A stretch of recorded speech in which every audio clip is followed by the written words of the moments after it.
All right, I'm waiting for it to come through to see if I can hear it. Hey guys. Hey, John. Says we are now live, but I don't see anything.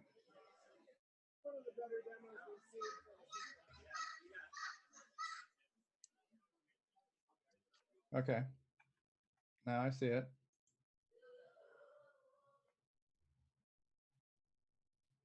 I don't know if I hear anything yet. I see it on your Facebook. I just got a notification that you're live on Facebook. Oh, maybe we are hearing. Oh, I'm hearing, unless somebody's playing it in the background. Somebody playing it in the background? I'm not. Does somebody have Zoom on without headphones? Because I don't know what I'm hearing. I'm hearing a delayed response of what I'm saying. Maybe that's the stream.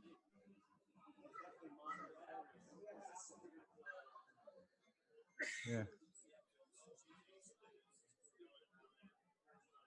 But the volume is very low from what I'm hearing. What are the levels like on the output for the desktop audio? Are they in the yellow? They should make sure they're like going all the way into the yellow.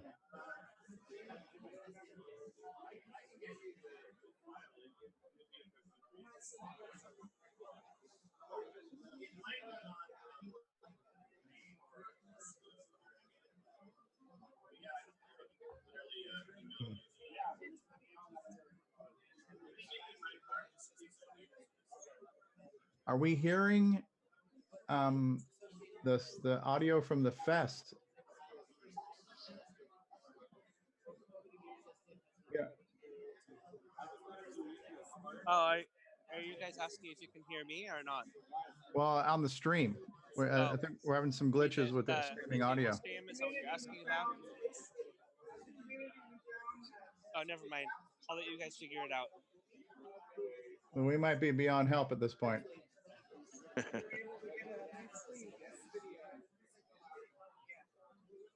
I keep hearing a beeping sound like somebody's coming in and out of chat or something. I don't know where the hell that's coming from.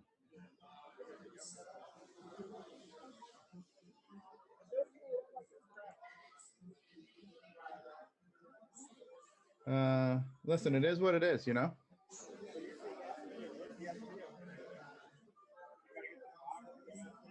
I'm going to sign off, but thanks for doing this, Mark.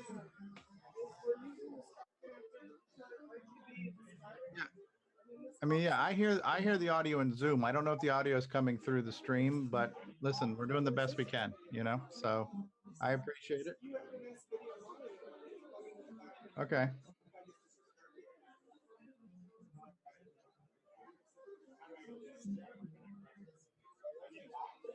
Okay. All right, well, I'm going to jump off. Thanks for doing this. Catch you later, guys.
You're making your own demo, having more memory means waiting for this.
All right. Do we have all the issues figured out?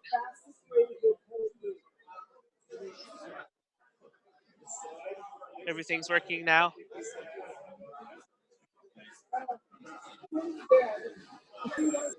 All right. Are any of those noises, do you think, coming from the table? Or not really?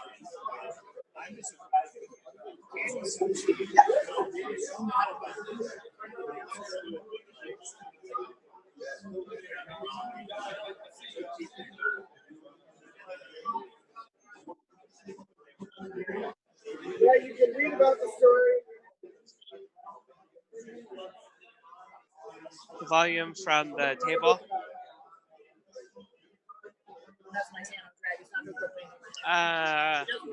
I'm like, well, not my volume. I'm on the shaky cam. When I heard about that, I thought, oh, maybe I'll pick one up. And I guess I Yeah. missed by about 6 months. Oh, okay. All right. Oh, I can move a little farther away to compensate. I tend to be kind of loud anyway.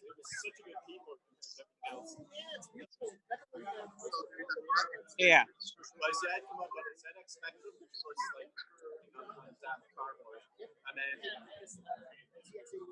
I had that's Right. and then I had a 128, which was slightly better, but it was still kind of, and because the keys were weird shapes. Yeah, this was gorgeous.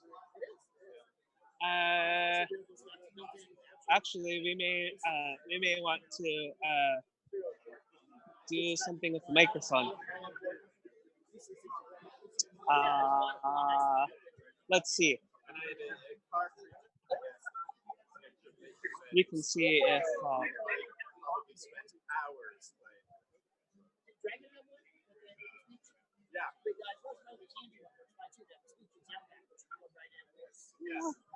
I don't remember exactly what it was called or how it was. Are you dizzy yet? In the cartridge port there, yeah.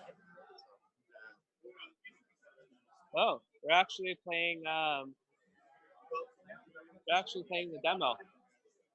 The demo.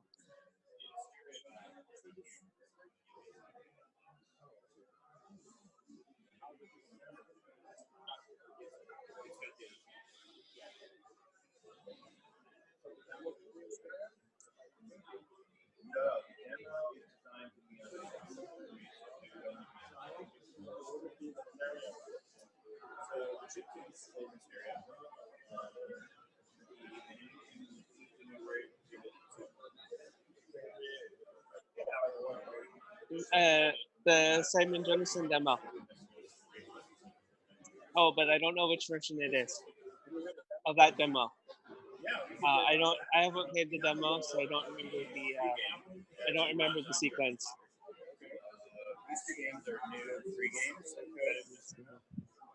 Still loading.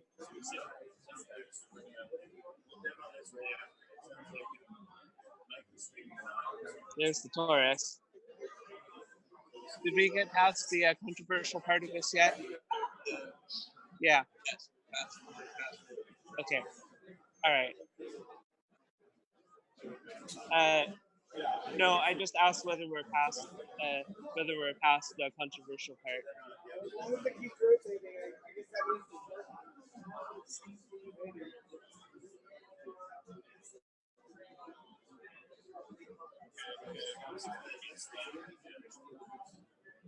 I still haven't deciphered the code for this part of the demo. I don't completely understand what it's doing. Simon gave us the sample code for this, or I don't know if he gave us the code or just like an example.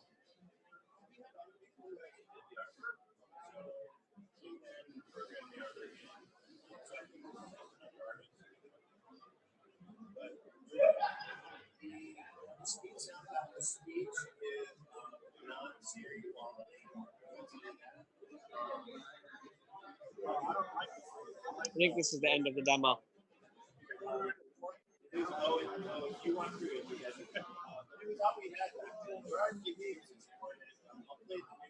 Well, we can watch Circe.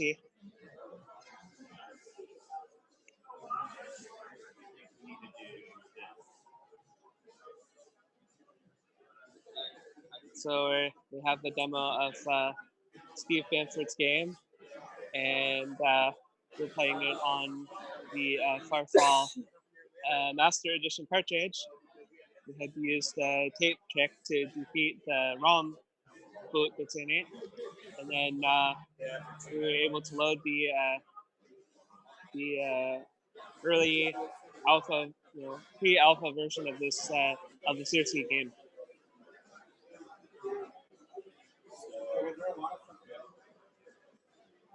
You guys want to try to hear the sound that goes along with this?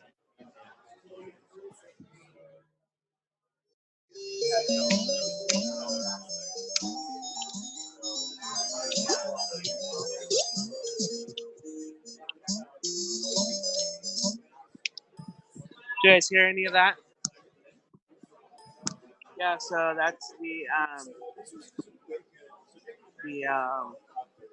whatchamacallit, the SN76 blah blah blah chip in the Farfall cartridge.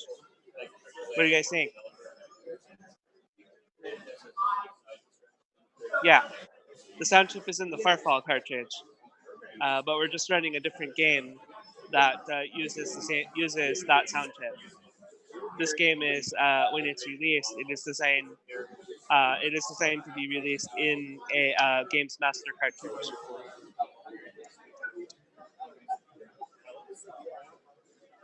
That's a pretty neat game.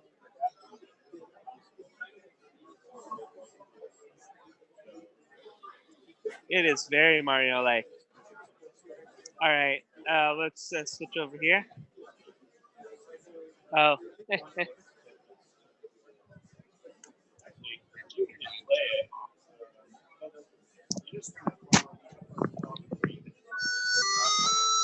Game over, you'll be back. New high score waterfall by Nicholas Manettis.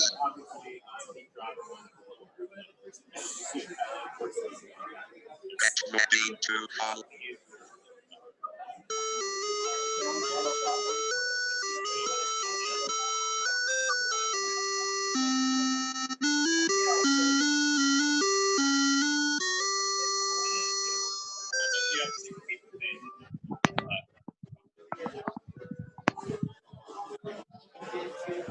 So that one is the speed sound cartridge. Oops, hang on a second. I'll put my ears back on.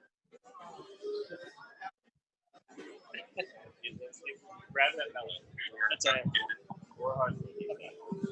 right. Sorry about that. We need to have 2 microphones.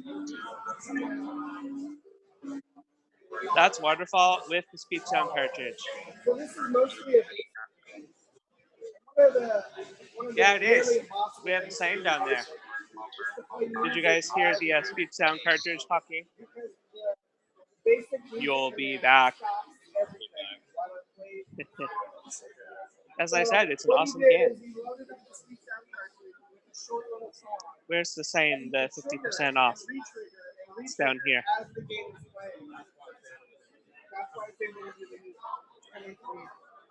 All 3 games, 50% off.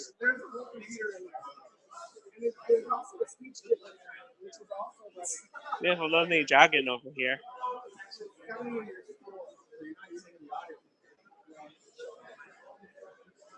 So it was a very inexpensive way to get continuousness.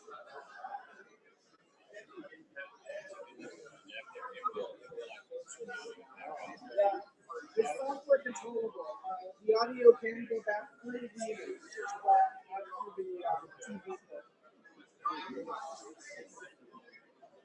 Not sure what Mark is doing. Oh, looking at his phone.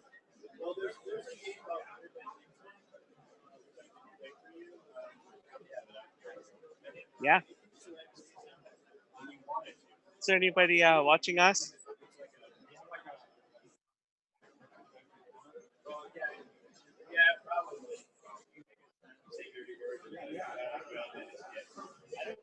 Do we? Yeah, if we have any requests to demo something on one of the Cocos here, or to actually go to one of the other booths and ask them questions about it, I'd be happy to do that.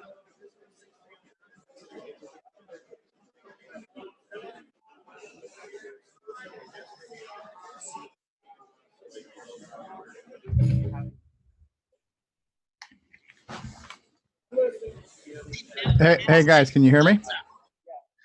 Hey, Steve Bamford just showed up on the Facebook stream. Show his game again so he can see that we're featuring his game here at VCF West. Oh yeah. Ready to play this tomorrow? All right, and we'll give you the sound as well.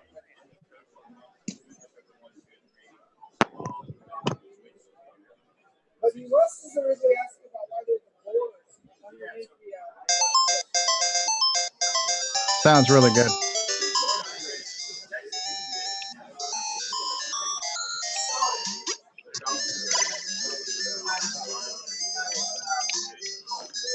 Tell Mike Oberhoser he needs to get some more eyewear on. He's only got like 2 or 3 layers. He looks underdressed.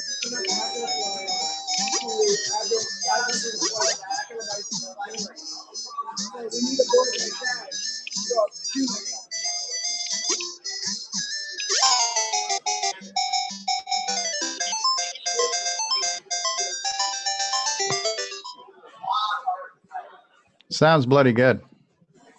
How'd that come through? Yeah, really good, man. Good job. All right. Give me a second to get this thing back on my head. That's what she said.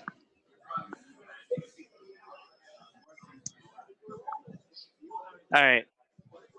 Yeah, and the crotch cam that's on the table, all we're seeing is crotches and butts from that angle. So.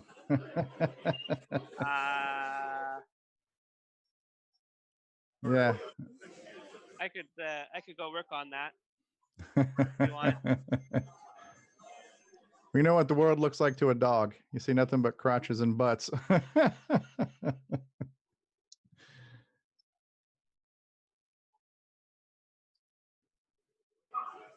Well, we're not, I think Mark's not showing that camera anyways, just because that's all we're seeing is like, waist down shots. But just, if you guys can find a place to elevate it, that might be helpful.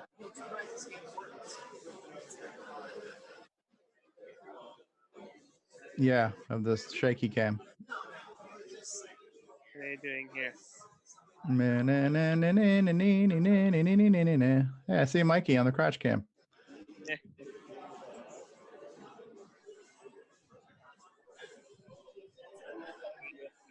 Interbank incident in RGB. Yeah, they're trying to find the power. Oh, they're not using a switcheroo, or they didn't have the USB? They're trying to they're trying to locate the USB, in the maze of cables. Yeah. Yeah, right. There we go. Did you fix the crotch cam or is it no? No. No, I need. Ah, okay. Oh my goodness. So what is he doing? It's if it's on a is that a Coco 3? Because you're not going to switch the colors that way. Yeah. Yeah, it's on the Coco 3. There you go.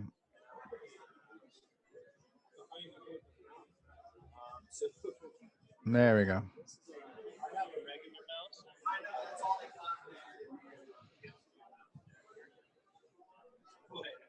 Yeah, He's Nick gonna change- Marota's out there. We have there's like 6 people watching on Facebook, which is where I'm watching right now.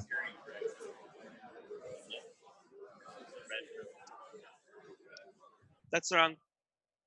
I think that's the wrong cable. It's got artifacting colors in it. Trying to get a mouse hooked up.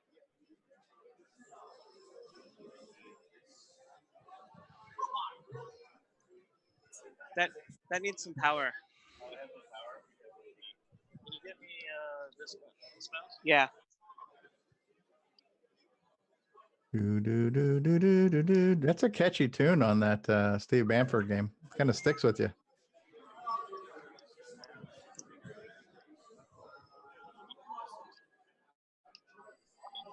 Uh-oh.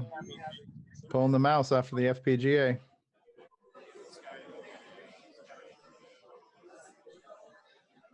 You gotta admit that Coco 3 FPGA is an impressive looking machine. No, this machine here, it's Coco 3. So, but we're demonstrating the switcheroo. Right? I can flip just for a second. Just to demonstrate that it's actually the switcheroo. Yeah, when you flip the switch, it goes from composite to RGB with the flip of a switch. Oh, I know. I'm trying to hear the. Do you hear the sound or not? Oh, you need to plug it in on top. Oh.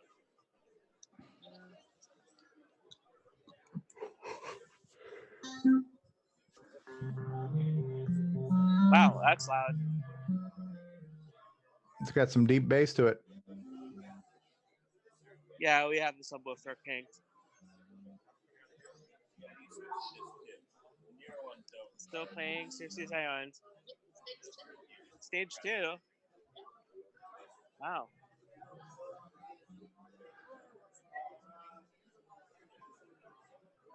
What is that? Smash. Is that an OS9 game, like an OS9 Arkanoid or something? I have no idea what this game is. Oh yeah, Curtis. I see him. Demo mode, level 8. Think quickly. Yeah, Smash. I think it's like a Breakout or an Arkanoid style game. Yeah.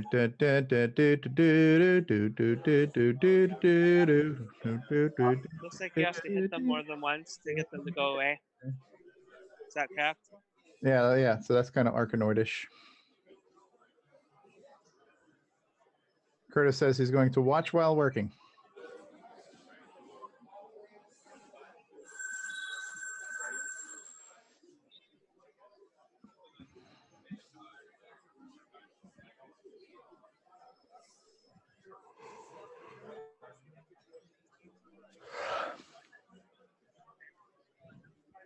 And lonely Cocoa Pie over here.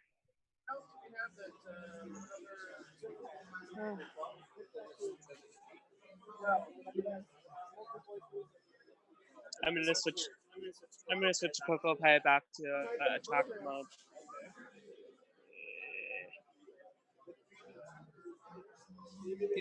Can you do me a favor? Can you do a scroll lock?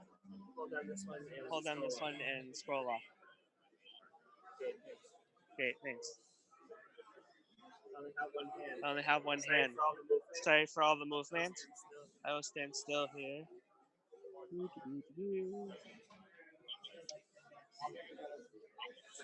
I like that one of the ROMs in its rotation is just basic. It like boots up to the Yeah, basic ROM for a little I didn't have time to bit. That's do funny though. anything. I mean, technically it is a ROM, you know, so. I usually do random.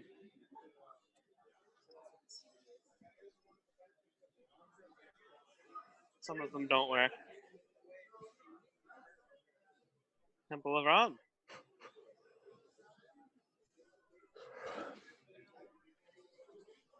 Version 1.0.00.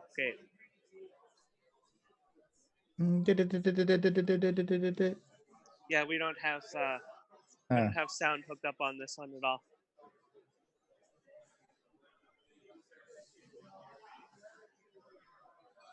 All rights reserved. Rick Adams, thank you. You're too kind. Thank you. What's the next one here?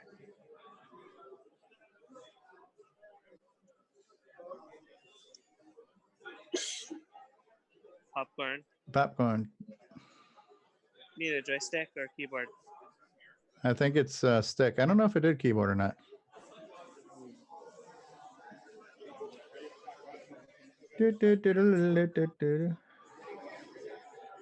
Ask us to demo the Pac-Man Z80 transcode. I like that.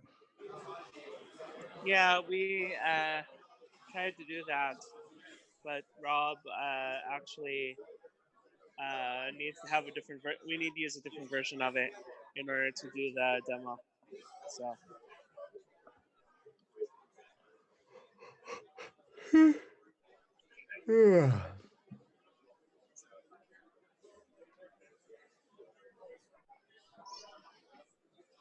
Castle Guard. Ever seen this game? Yeah. I haven't. There's some nice artifact and colors here. Yep. Considering that it's just black and white. Have a little bit of yellow. A little bit of purple. Wow.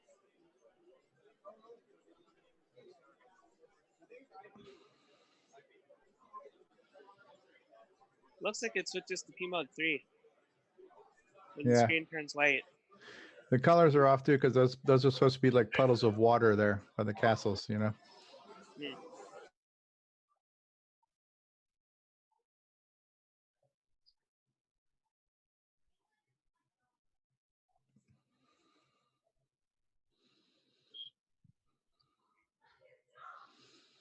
Is this still in track mode?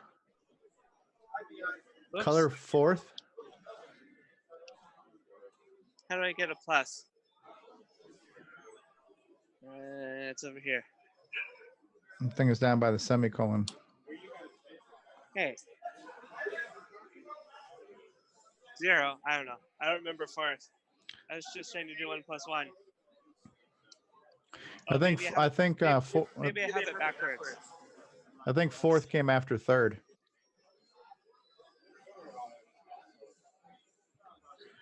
Nope. Anyway, Rob is trying to bring up some kind of demo.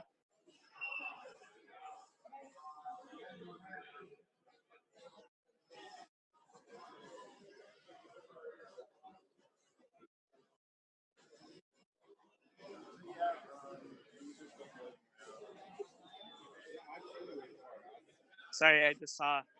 This is the underside of one of the exhibits. Oh, that's the Monopoly table, right? Yep. Did you guys see this before? I think we saw some of it yesterday. The inside of it? Or people playing the game? Which one did you see? We saw the underside of the Monopoly thing. Oh, yeah. Okay.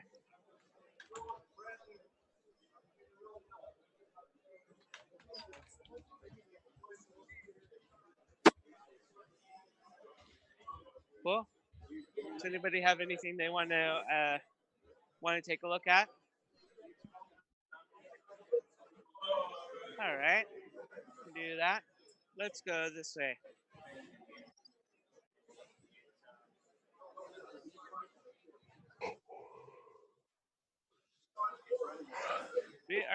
we are live and on radio. You know, this camera here is streaming to YouTube right now. Curtis wants to well. know if it's as full as yesterday. But they really, unfortunately, they really can't hear you because I have a headset.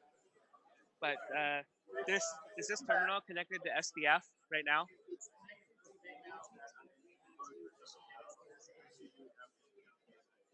Where's the 3B2 machine?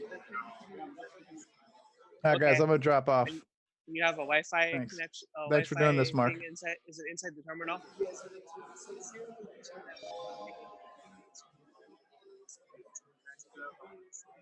And that's inside here, inside the monitor. Okay. Okay. So they have this one. They have a Raspberry Pi that's inside of the monitor, and that's normally the terminal would hook to a serial port, but they have it internally hooked up to a Raspberry Pi. So that's how you're connecting to the internet and connecting to Wi-Fi. They currently have a connection to the SDF Unix system. Actually, he said the original one. You know, how would you describe SDF?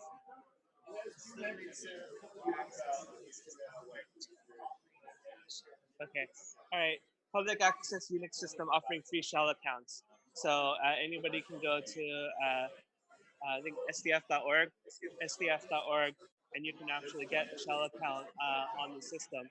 But today for this demo, they in Seattle, they have the original Unix computer, a AT&T 3B2, I'm trying to remember, 3B2 computer, Unix computer, and so this is connected to it over the internet. So that's what's going on there.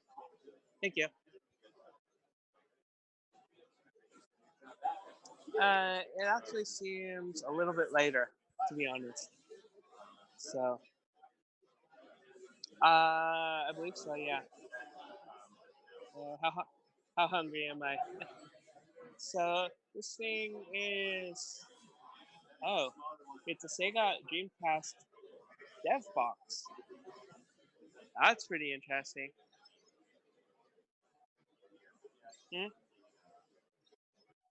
Yeah.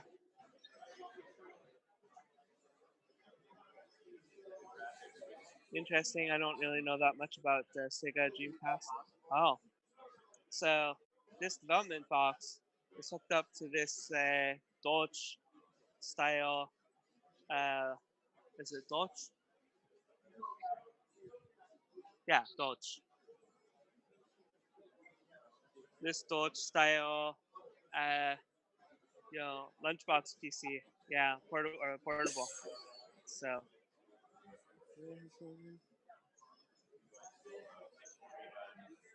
So yeah, some kind of Windows development console they have on there. Yeah. It actually, I think it might be before XP. But anyway, this one is an MSX computer. And it looks like they have a some kind of a flash cartridge in here that has all the games on it.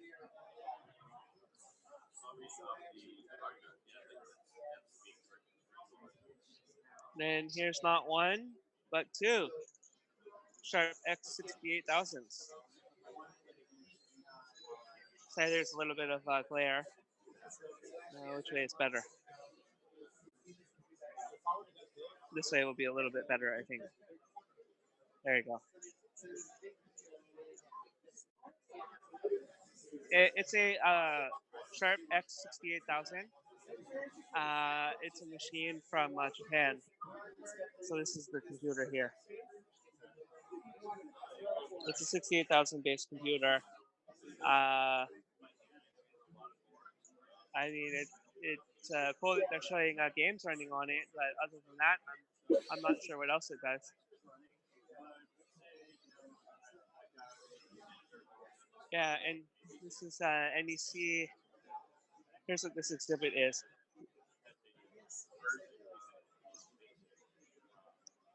Rare computers from Japan.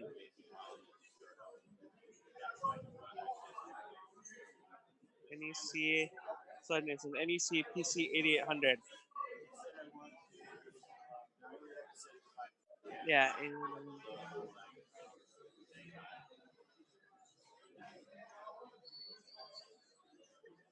Z80 for 8 megahertz, 192K RAM.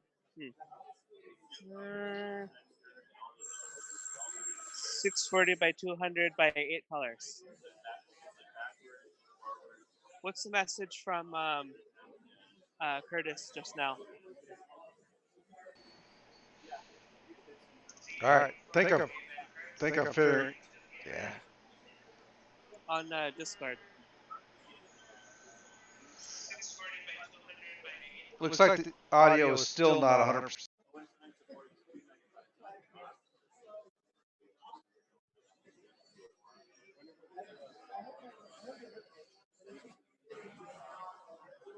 Oh. No, this sounds vaguely familiar. FM Towns. 386.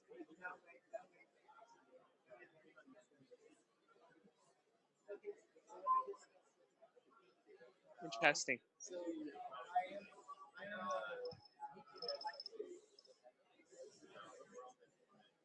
Back in Apple land here. Apple IIe.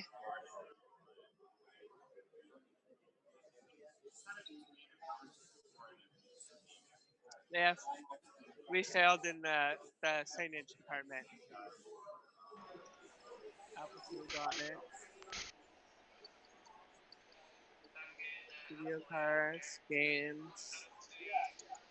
They've been around online ad. Very cool.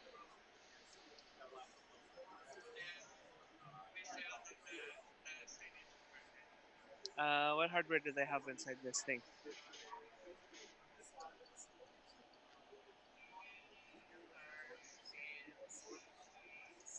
CFFA 3000, I guess. Replacing the disk drive. And then, I'm not exactly sure what this card is with the light. It's a blinky light card. Yeah, right.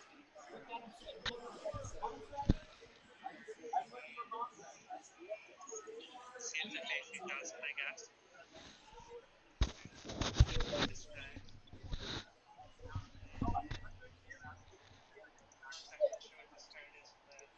Then GS here. Another CFFA 3000.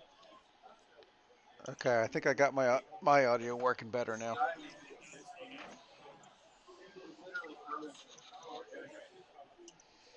Oh, looks like they may have, yeah, they have an Ethernet card. Wonder what that's connected to.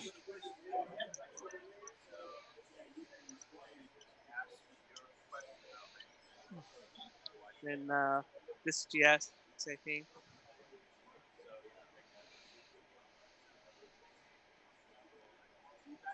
Not sure what this one is connected to. Guys typing on the one on the screen.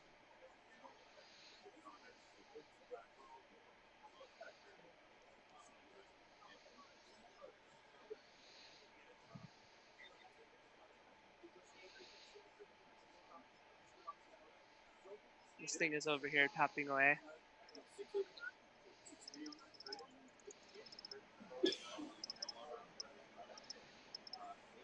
They actually. Oh, they got a typewriter interface on it. Yeah. So they have this front panel. This is just the front panel from the 1620 computer, and then they built some circuitry to drive the lights.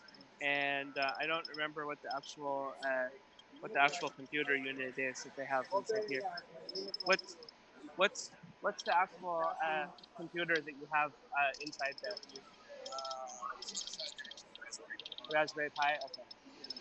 So that's both connected to the printer on the serial port and stuff through USB, and you have some kind of multiplexing board to the lights and switches. Okay.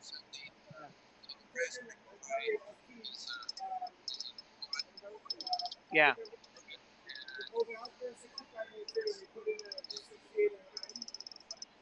Okay. Of the computer of the 6020. Okay.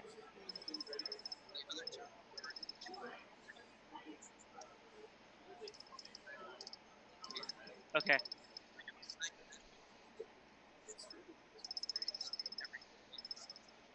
I see.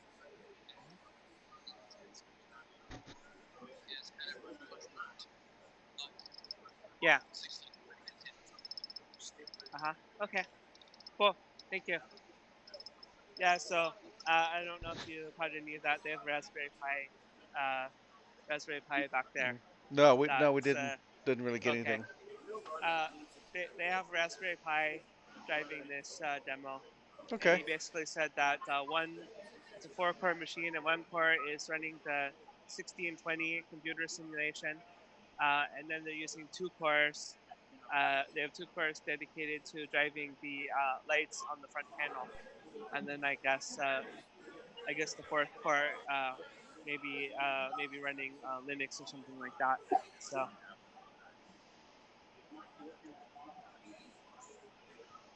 some of the demos here that look like they're off. Oh yeah, they said this was Quake.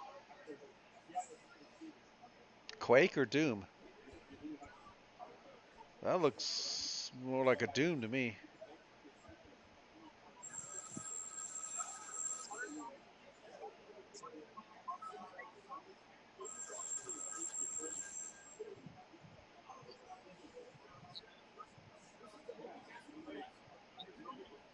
Yeah, don't ask me to play it.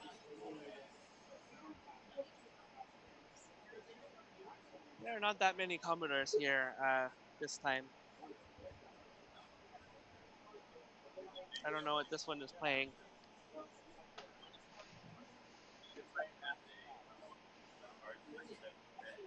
But can it do Nightmare Highway or Waterfall?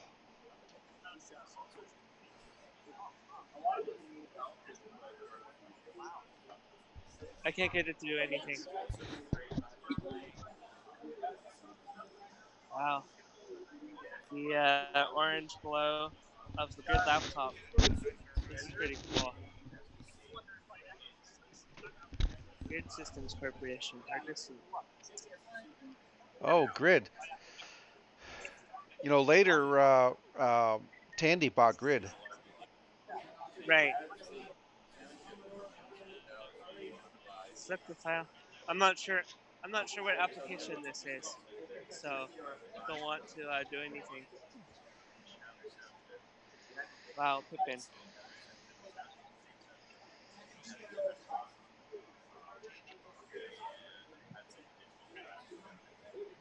Oh, let's see. Are they still working on the Apple One? Yeah. So, how how's your power supply section doing? Where was I the last time you saw me? You were working on the Variac, I think at about 70. What we found was that the plus 12 volt regulator had gone south. Ah, And a more interesting point is that plus 12 voltage is usually low. So I took that out. okay. So this guy here has had this Apple One. I spoke to him yesterday. He's had this Apple One obviously for forever, and he said he hadn't turned it on for like 35 years. So since 1984. So he's going through a pretty drawn out procedure to very slowly bring the machine and very gently.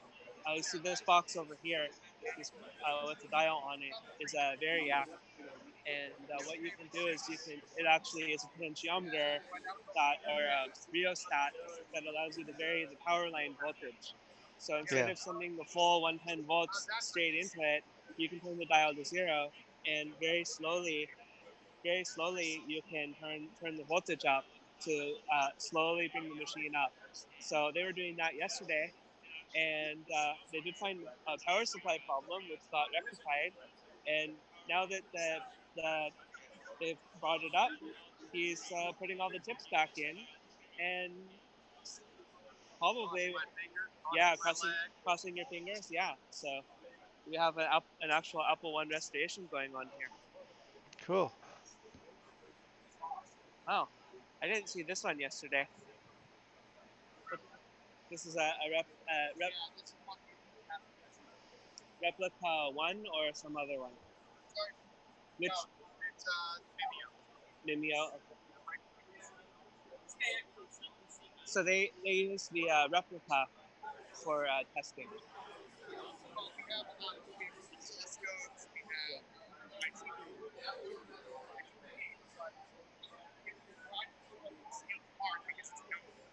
Right. Yeah.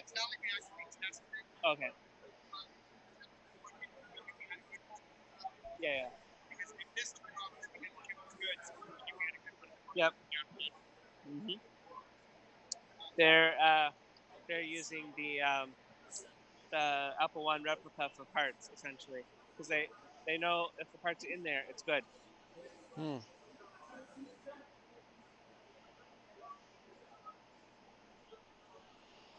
I don't know. This looks like there's still a pretty good turnout today. Yeah. There's quite a few people over in this section. I'm gonna have a late blocking the view, but this is pretty much about the middle. So the back section. Can you see? Can you see the table? Yeah.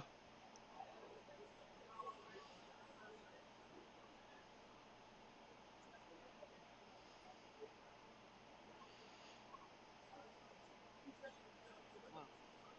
Looks. I was about over here before when I got distracted with the talking to the Apple One guy. The pip-ins. Yeah, you showed the grid. Right, the grid is over there, Okay. and they have two Apple pip-ins, which I'm not sure what you can do with them, but they're there. Ah, SX64. So a Running. Commodore? Look at what this guy's. Can we see what this? Can you actually see this screen or not? No, it's washed out. Do you have a brightness control here? Excuse me. Do you have a brightness control? Do I have a brightness control? Would you like me to turn it down? Turn it down, yeah. Absolutely. That's good. Okay, now we can It's see it. not really that good of a picture, but at least they can see. Yeah, what I can it see is. it. See it now. So I guess this is the port. Super Mario Brothers. Yeah. Yeah. The colors are a little washed out at this low brightness. Yeah, They're a little but we can see flat. it. Yeah. We get the idea there.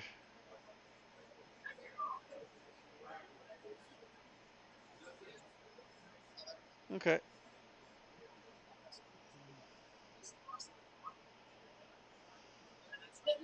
Okay.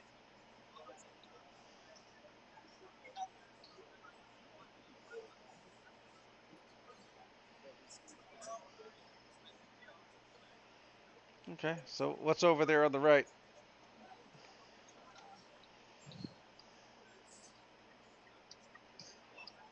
So it looks like we have an Amiga 2000. It's playing some kind of a tracker. And they have like a color organ type of thing running on the TV set. Hmm.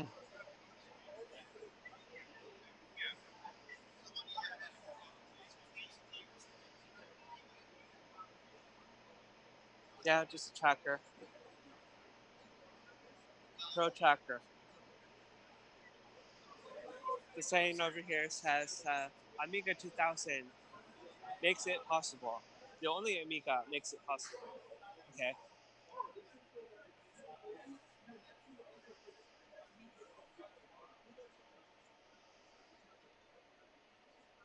Video game museum.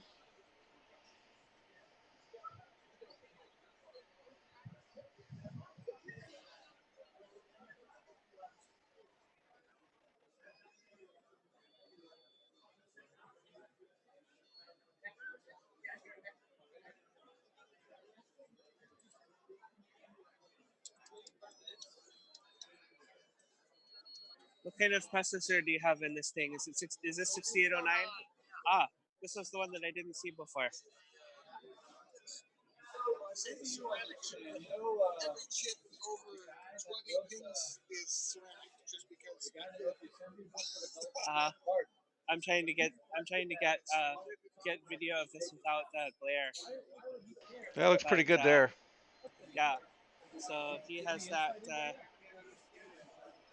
Essentially, you made like your own game machine with this, right?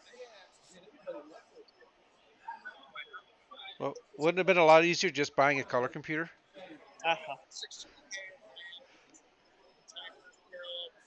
16. Yeah. PIAs. What kind of sound card do you have? I have. I got a chip. I'm pretty sure I have 7649. The Texas Instruments 76489. Yeah. Okay. All right. So basically, I'm talking to a live stream of QRS80 color computer enthusiasts. Have you actually seen our booth? You should see our booth for the Temple of 6809. You know, so yeah. So he right. Cool.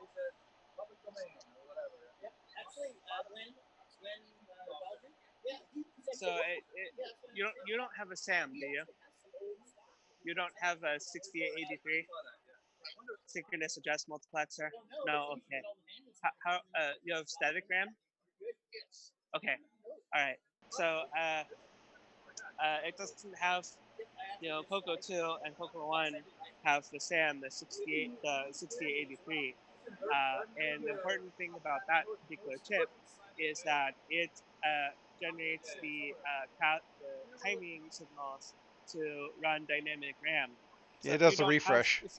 right, the refresh for the RAM. So if you don't have that chip, you're basically stuck. You have to use static RAM. So in here, he has 16K static RAM.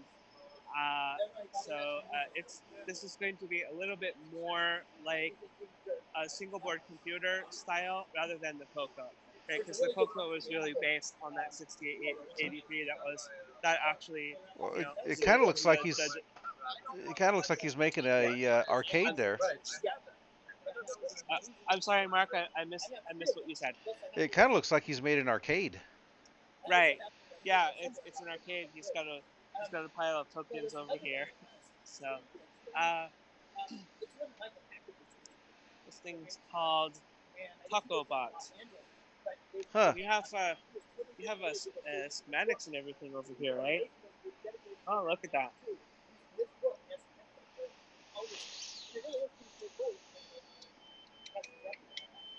There was another guy who did a book on assembly for the Coco.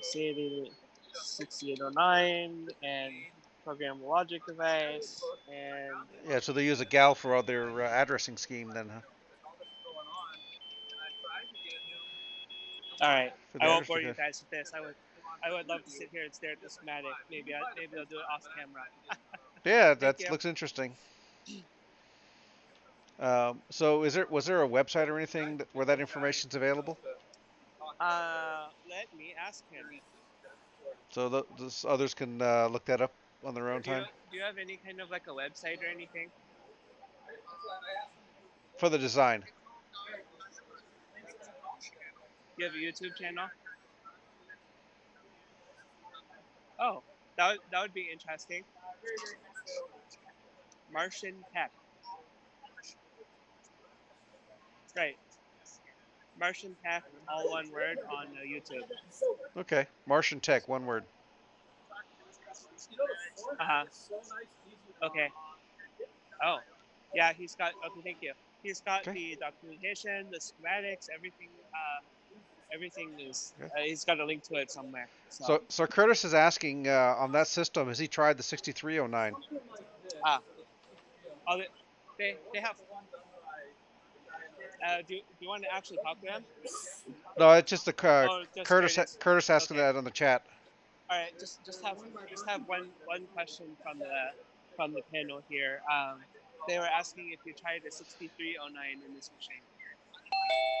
You don't have one?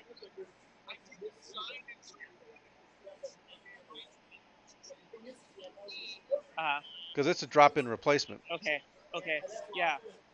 So you have a 6809 or 6809E? Okay, yeah. So he's got a 6809, but he has a jumper so that you can use 6809E.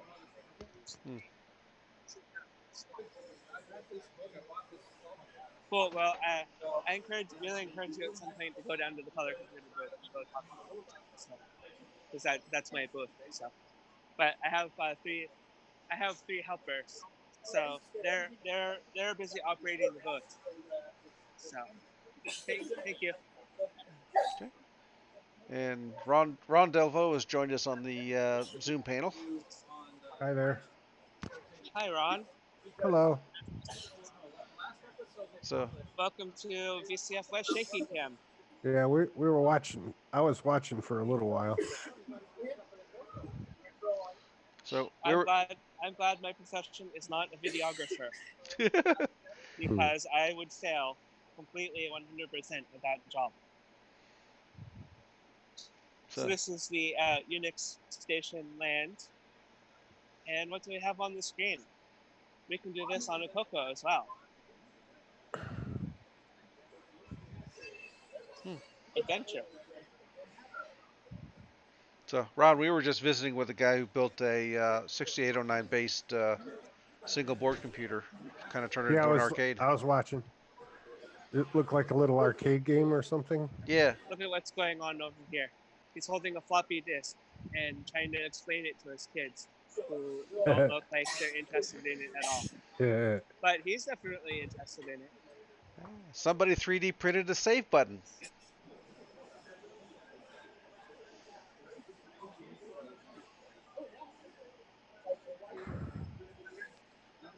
Did anybody actually go on YouTube to look copy that floppy? Somebody should actually go look that up.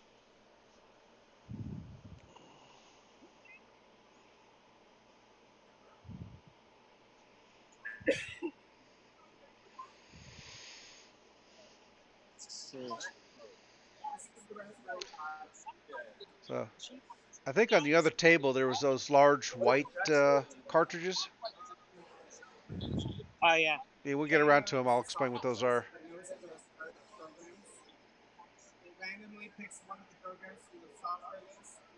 Oh, so they take that on so that's a road show. Huh?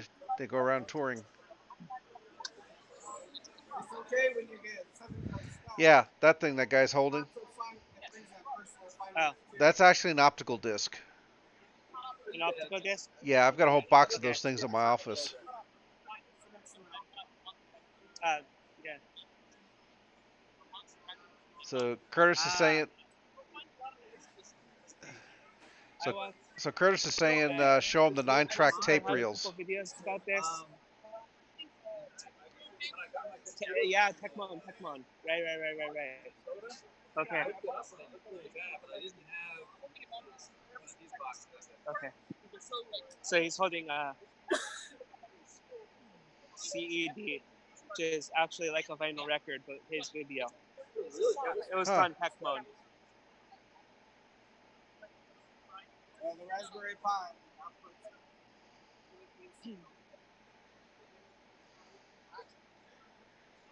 Cactus 6502. Basically, have a backplane and have different cards in it. I can stick this camera in here. Is that like an S100 bus or something? It's just pin headers on the bus there.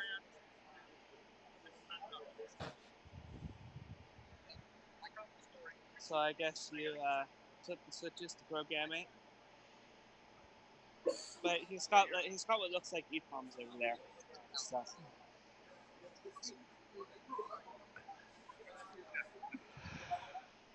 Does that give off much heat? Were you asking me a question, Ron? Yeah, I was wondering if you could feel heat from that thing, from all the cards sitting there. Well, there's the 6502 breadboard. Right. Oh. Look at who found me. Robin Min.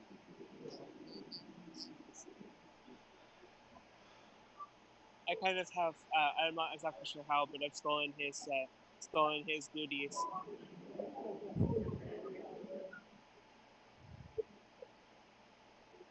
I just got it. I'm on the air right now, but I can hand this over to an assistant, like Tony. Okay. All right. They wanted to take a group picture, so I may need to sign off.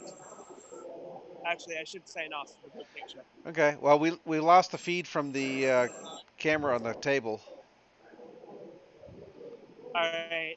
I can try to reposition that. So. All right. Well, I don't think you have to go. The picture won't take that long. Okay. Then I'll just set it down. Okay. Yeah. So Ron Curtis is asking if you've got if you got his messages in Discord. No, I haven't been on Discord. I'll go look.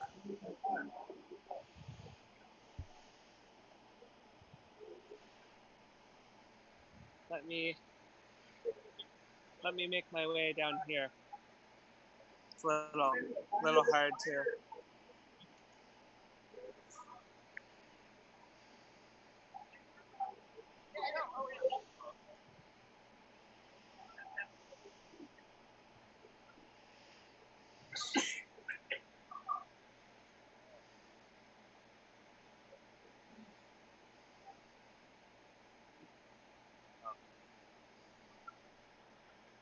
I'm gonna put it down for a minute.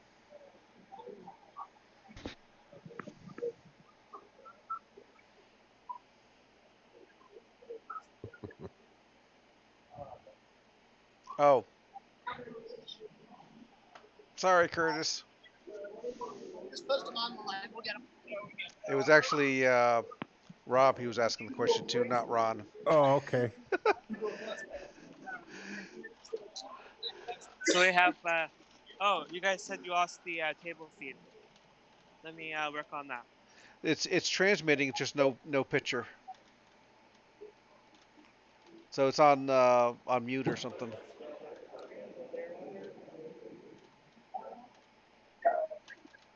How's that? There we go. Yep. Now Ceiling. now we get the pipes.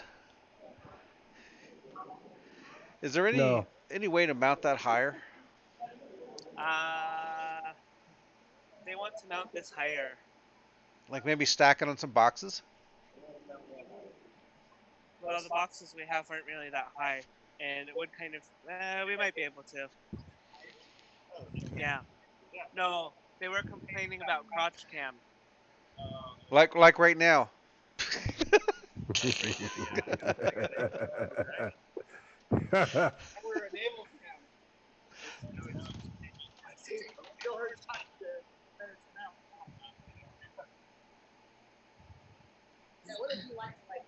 I mean, the only thing we could do is put a bunch of boxes on the cart, and do you want us to do that? If we stack all of the boxes up on the cart, and then we could do that. Where's the top? We just need something in. Here we go. Let's just do this. Maybe back by the wall on the boxes or something? Slide this. No, I get yeah, resting on that. We can slide the whole monitor. Okay. Yeah, I'm gonna put the camera down and All right. the headset for a minute. I'll be right Oh, back. Okay. No, it's not actually setting on that. No, I wanted to. Oh, you want to? Oh, got it, got it. Yeah, like.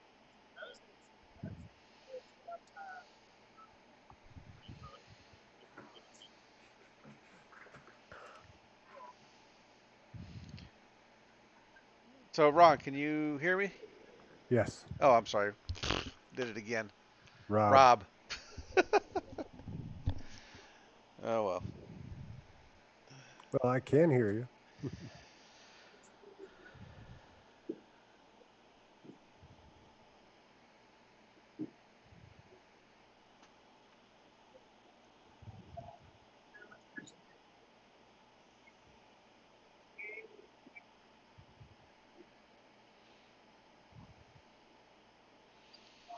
Is this place a hotel? No, it's a computer museum. Oh,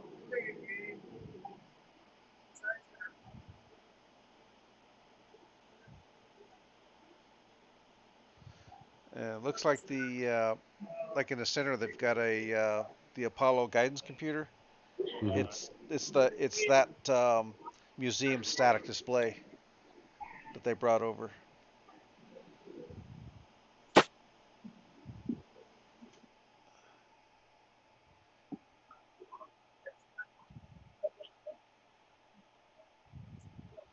Getting there. I think that will work if when they angle it down some. That's a little bit better. Yeah, Or getting Yeah, there. a a bit lot higher. better. Getting there. Some of it is higher, but it needs to be more flat. Where's the box? Oh, it's right there.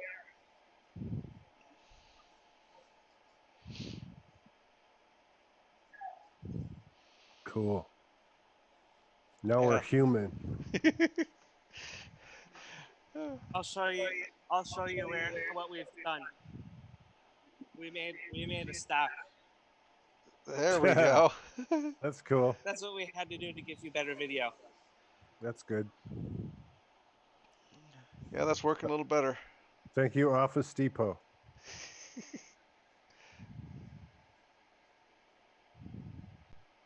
Do you want to switch the box? Mark, do you think we should switch the boxes around so it's a little more stable? No, actually, I think the angle is fine. Yeah, it's nice having a little bit of a slant back, actually. It's like right in the box. All right. Well, I guess that's how it's gonna have to be, huh? Yeah. Well, we have a pretty decent view This, of the cocoa table. Down slightly. Got a lot of ceiling. Yeah. But hey,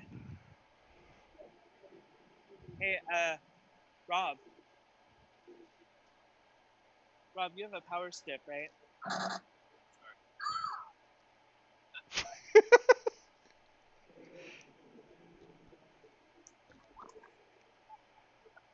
Can we borrow this? Can I borrow this? Okay, thanks. I'm trying to get some power to the iPad so that it stays running. It doesn't shut down. Are you able to tilt it down just a little bit more? Can try. Like just a couple of degrees.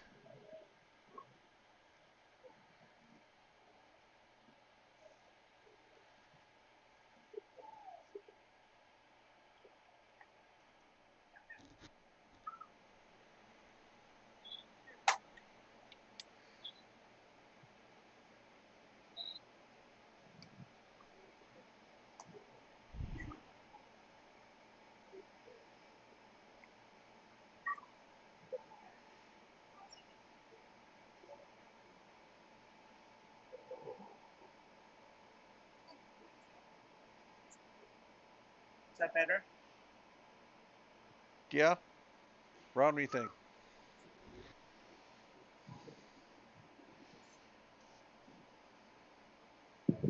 Well, it just fell.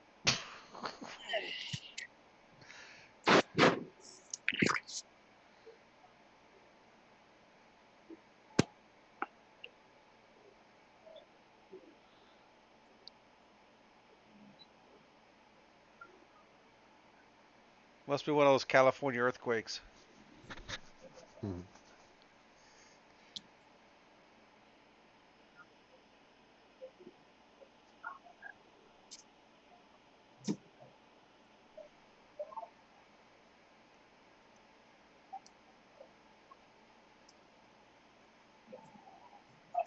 you're good.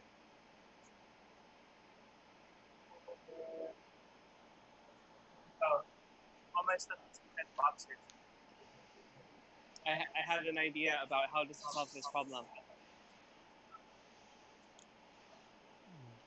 Tape it to the wall.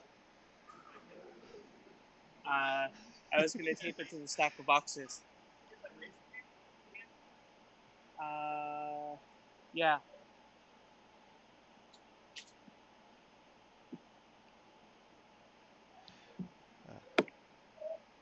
Kind of like this, right? Hey. That's from the Australia. Australian version. Is it upside down or right side up? Upside down. All right. Okay. I'm going to tape it to a box. Just give me a minute. I have to get the tape. I guess the stand doesn't have quite enough tilt on it. No, it's just a stack of literally just a stack of boxes. So there's no tilt at all.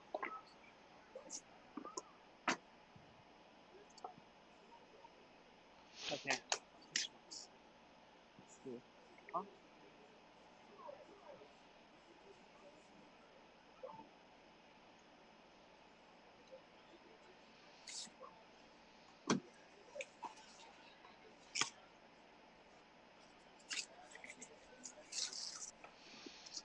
Okay, here's the tape.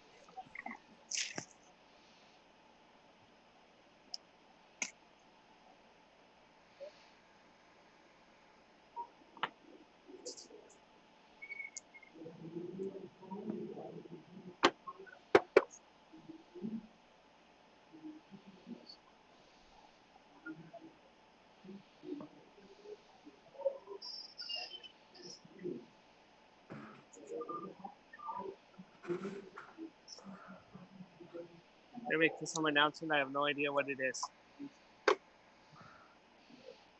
Your door prize?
Oh, well, that just is me.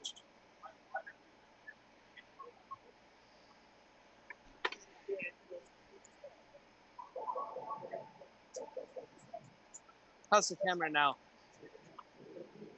Not bad. Is that pretty good? Yeah, it's a little better view. We can move it up if you really want.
I can't really get power to this thing. I can move it. Okay, just whatever you need to do.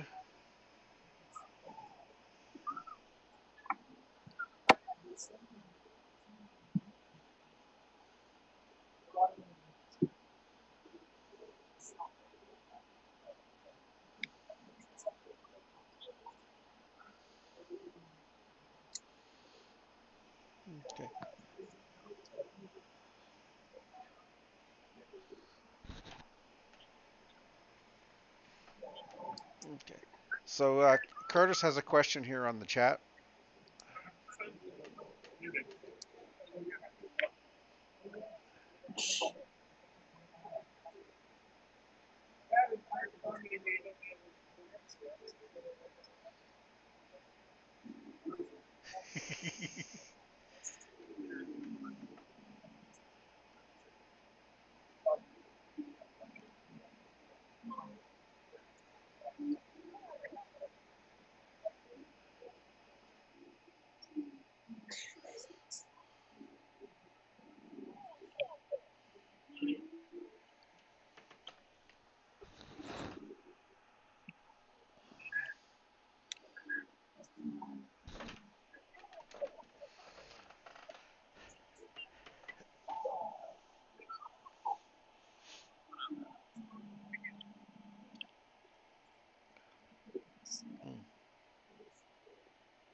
So, Mikey.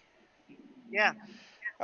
Curtis has a question for Rob Inman to see if he's gotten. Curtis left some notes in Discord about the alternate tile set for Shanghai. He was wanting to know if Rob has seen those messages. Apparently, some different colors for the alternate tile sets.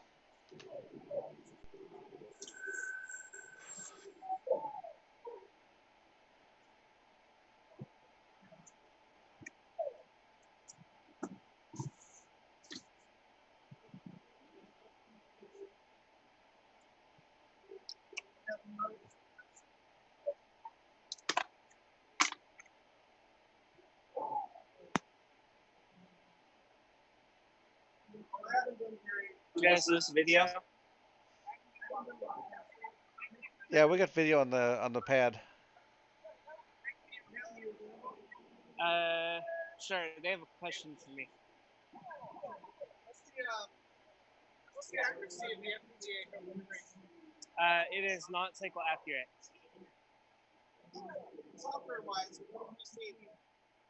I mean, I haven't actually tested the accuracy, to be honest.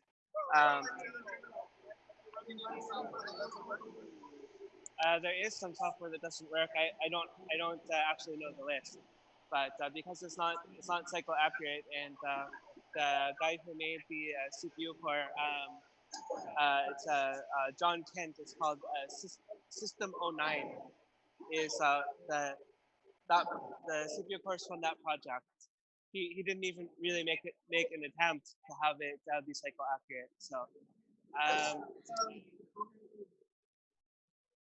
no, I think John Kent might be in England or something like that.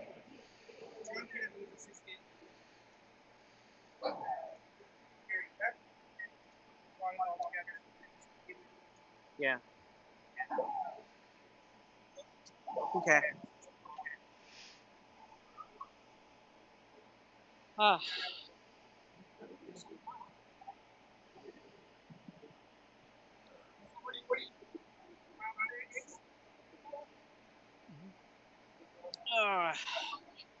I just sat down. Okay. Hey, well, go ask Rob Inman if he got Curtis's notes in Discord. Oh, he probably didn't. I'll take a look. What channel is it in? I'll take a look.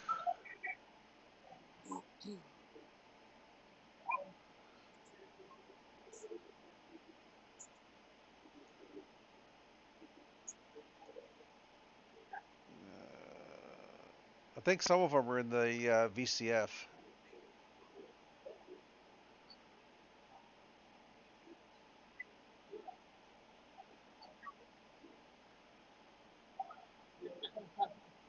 Yeah. I think if he looks in the VCF handle on Discord, that's where his notes are. I'm reading it. Okay.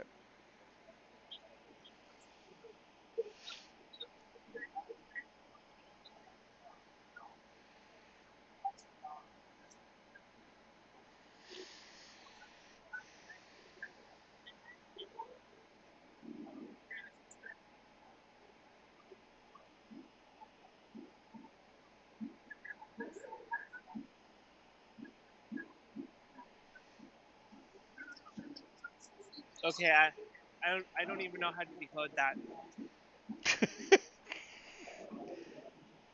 I don't know where you put those options at all.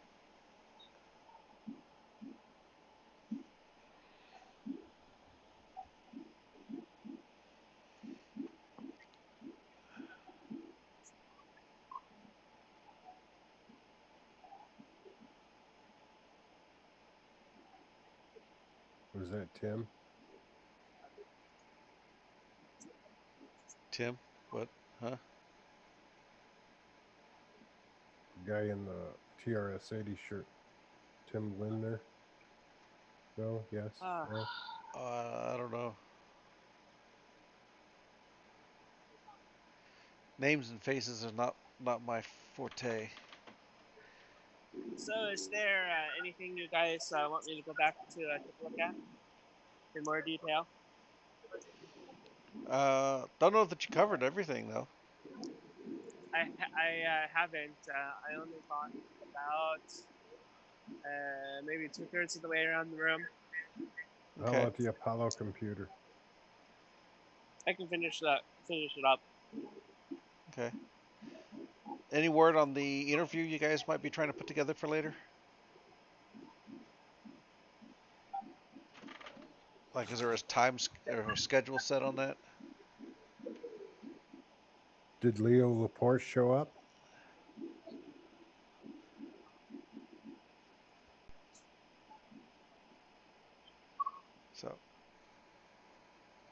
So Curtis says when you double click on Shanghai, it should bring up a pop menu saying parameters for Shanghai.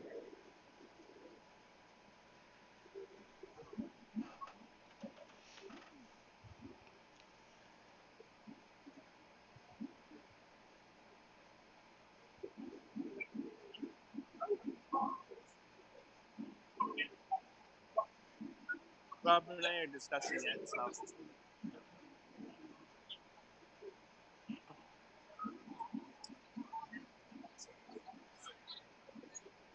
We have Bill Hurd here.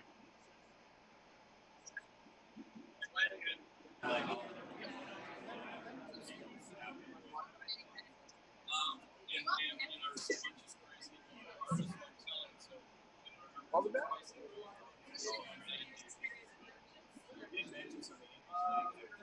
We are live.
Ready to shake the bits up there, Ron? Yep.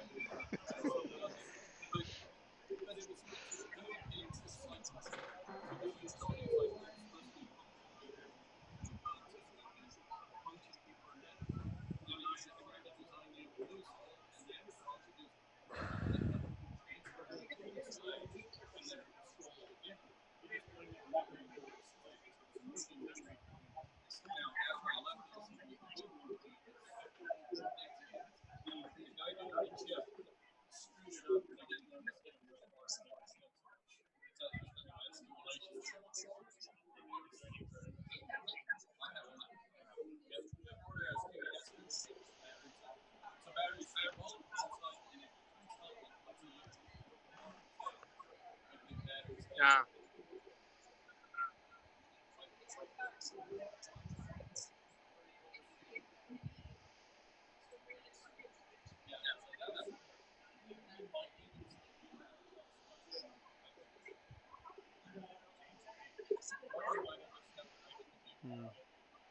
Curtis is asking, is Rob talking to Bill Hurd or is that someone else?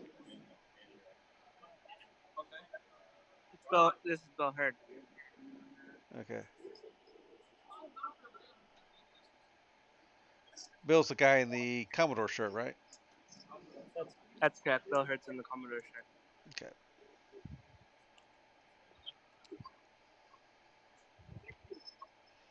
Is he a big cheese in the Commodore world?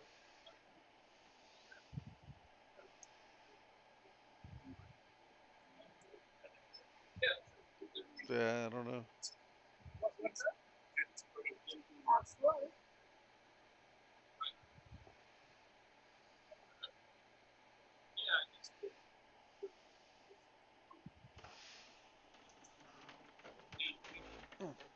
Hey, I'm going to take a short break. I'll be right back. Yep.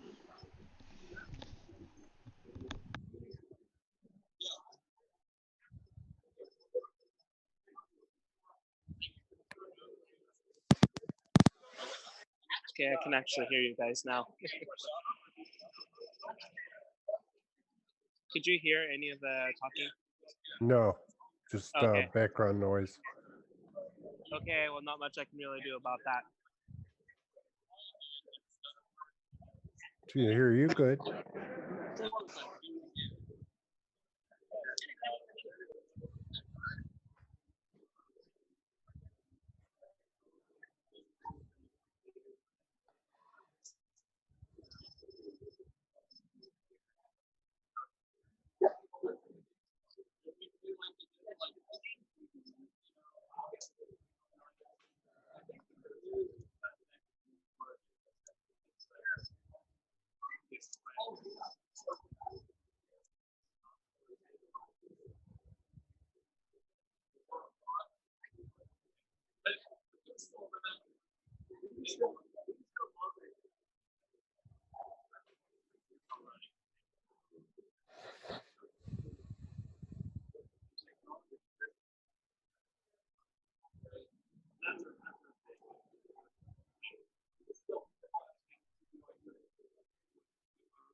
Playing playing the demo again.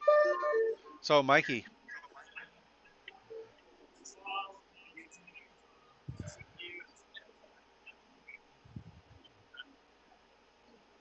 Hey, Mikey.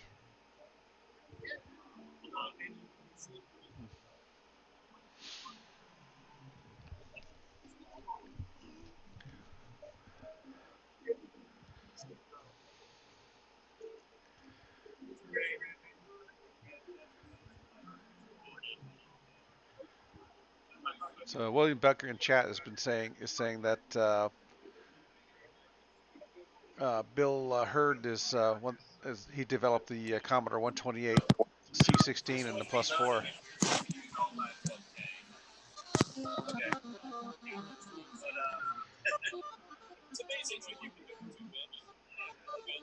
Oops. Looks like there's something we need to edit out later. I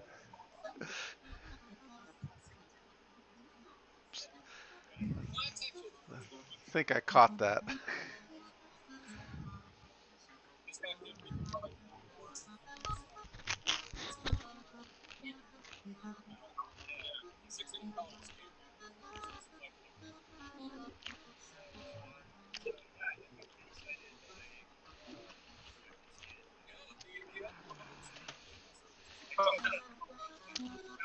Make a note of the timestamp.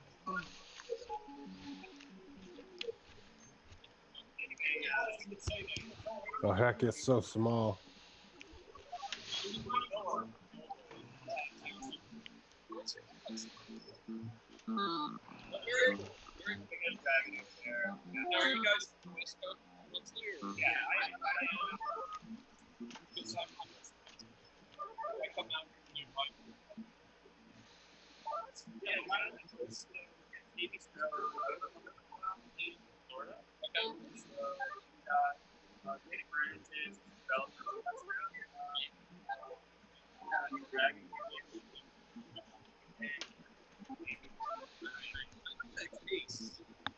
Steve York did the Activision for the official Activision. So do you guys have license? So yes. But I mean, you know, these days we still have to, if it's a license thing, it's not get the license. Right. Yeah. So we don't sell this. Oh, okay. Yeah. I like for example, this day transfer the actual obviously not the same. And we have actually 80.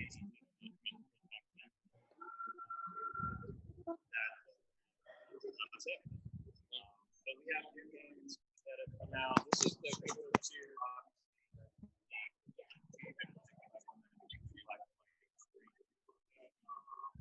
we also have this is the new game coming out for the that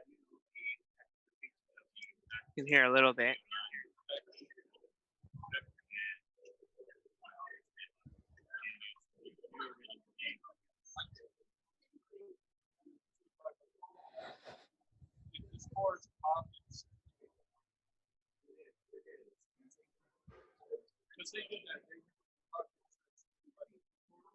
and they show up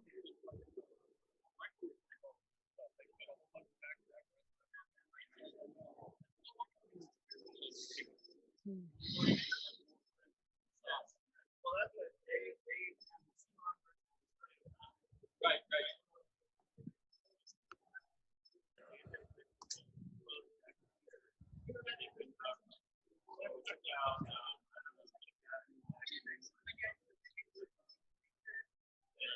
Probably 4 or 5 years. But now, all of them are one, pretty much. And then we're going to have to do it right up. But it's making things fun.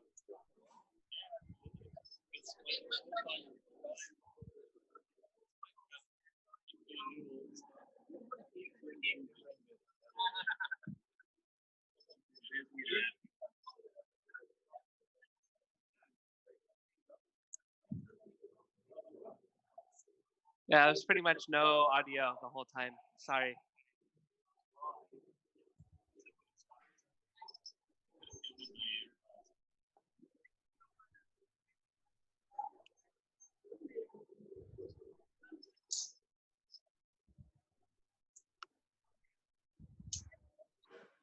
So yeah, you want me to?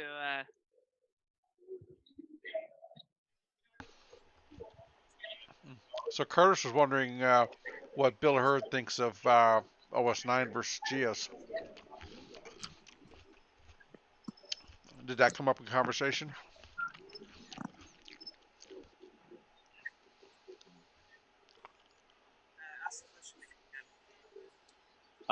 Well, I was asking if you use the phone microphone and all. Oh, I'm here. Who has a question? Hi, Rob. Well, there's a few questions. Curtis was wondering what Bill Hurd thinks of OS9 versus Geos. So he mentioned Geos, and I pointed to the kind of multitasking features and playfully about that's our claim to fame versus 6502, and he I think it was him that made a reference to Geos, but he just kind of I don't know. We kind of moved past that pretty quickly. I thought that the conversation was being recorded at least softly, so I don't remember a whole lot of what we just talked about.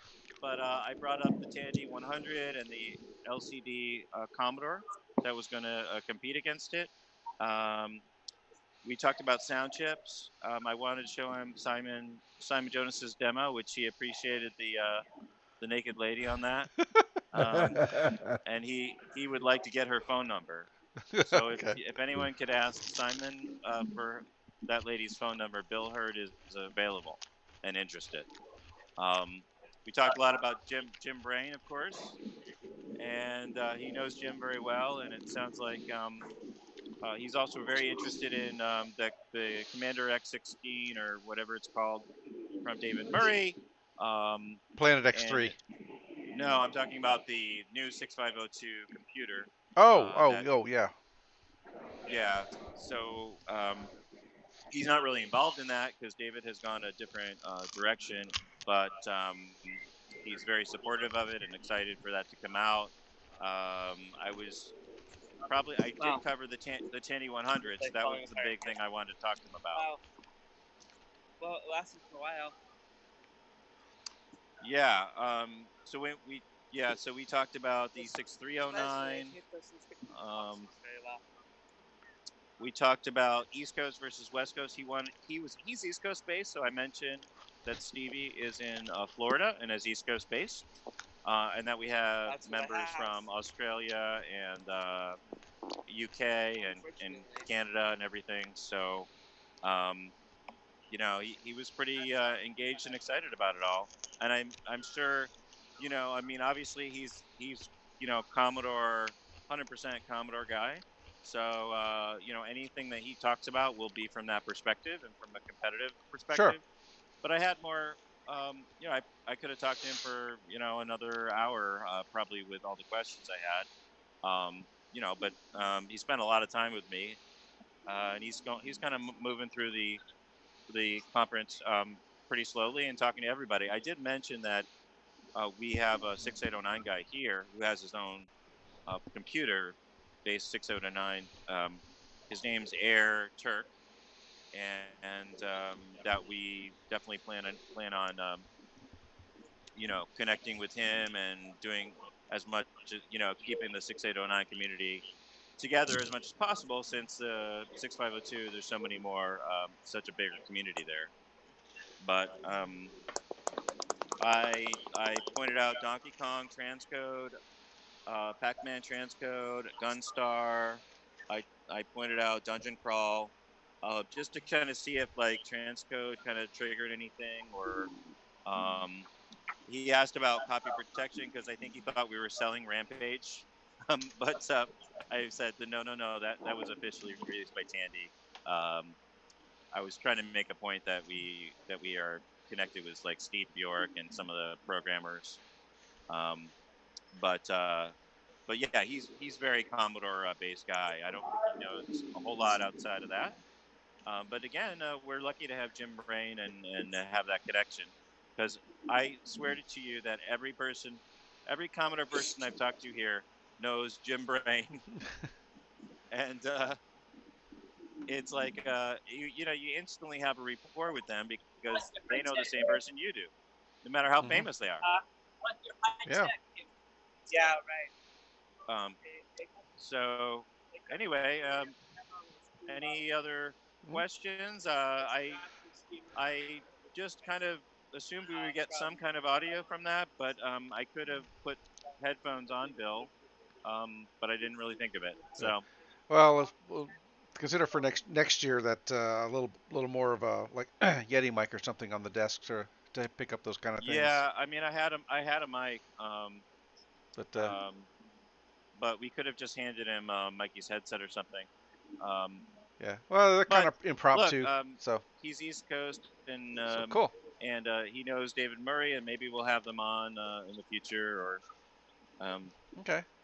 you know, I'm sure he'll see the Tandy Color Computer documentary and remember that he saw it at this show.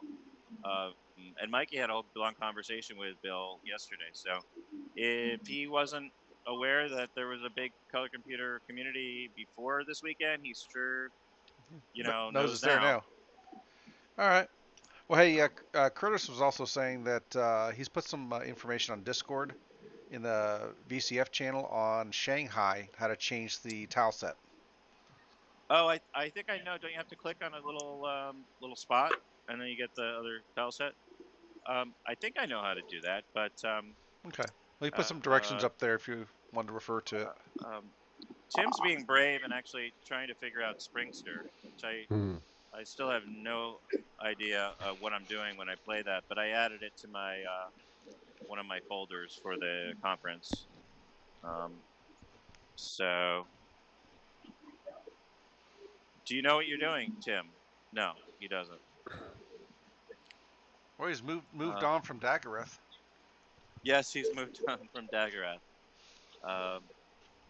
So yeah, that's what's going on here. Reporting live for Coco Talk. Back to you. All right, thank you.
So I am absolutely starving.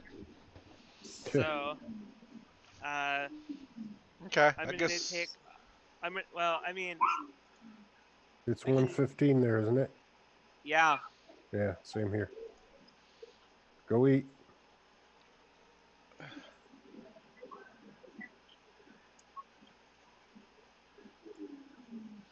I guess we'll leave the iPad on full screen here, and Yeah, I hope it stays. I hope it stays up because you guys saw what you made me do. Well, just remind Rob not to stand in front of the camera. Yeah, right.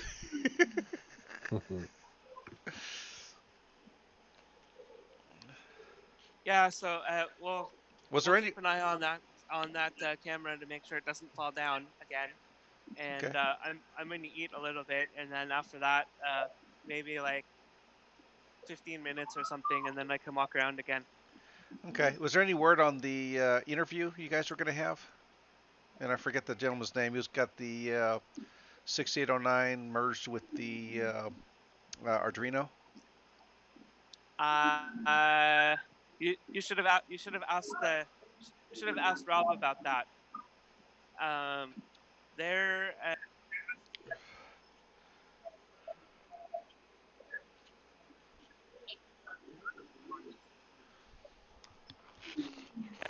you meant Retro Shields or something else, or the guy that had that 6809 computer. No, there was some talk in the programming area, programming notes about an interview with a gentleman that had Arduino merged with the 6809, but I don't know the details of it. Ron, do you know? No. Mm-mm. Let me see if I can find something in Discord.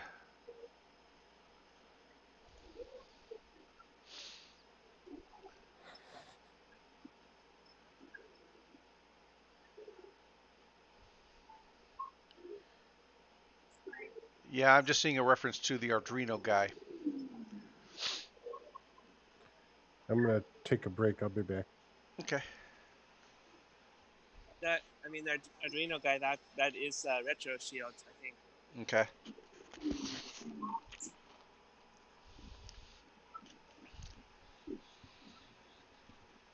All right.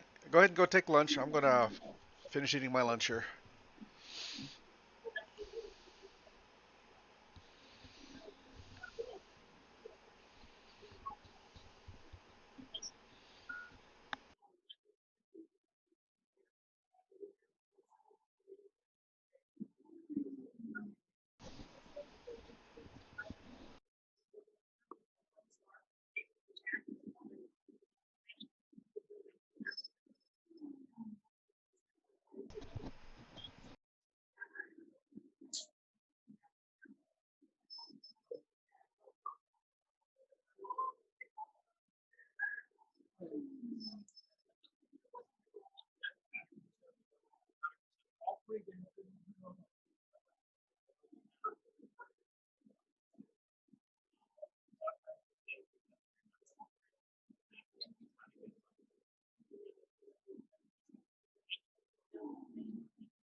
Carlos Camacho said we should be showing off waterfall. Yeah, I sent him the photo of me, but I told him we don't want to add it to it. It's on the fire. So, LOL. Again, he totally understands.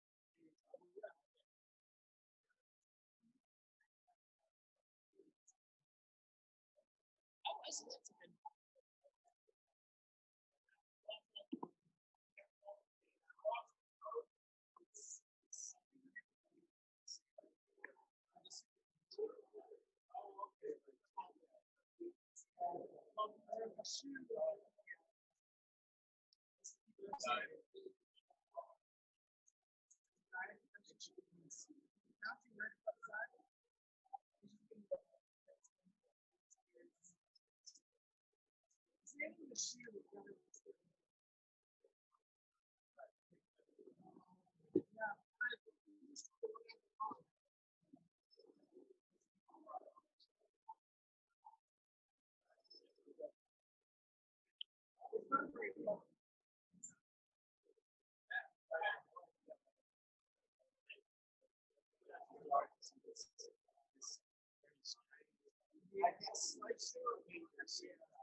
Hmm.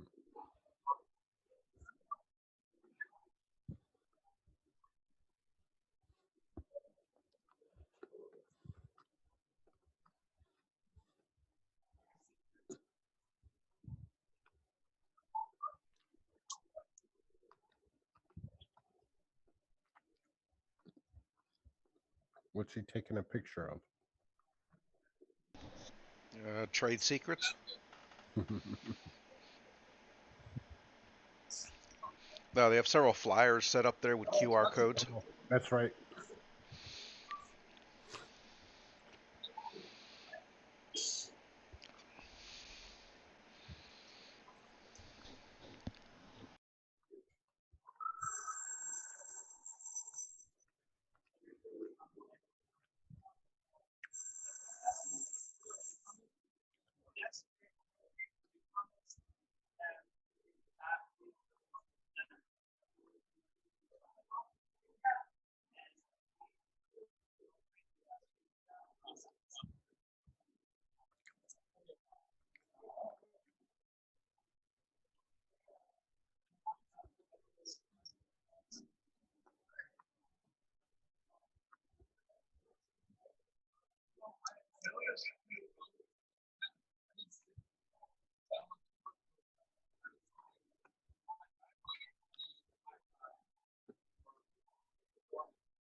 Avon calling. Hello, Nick. Hey, how are you? Hi. Day 2? Yep. Yeah.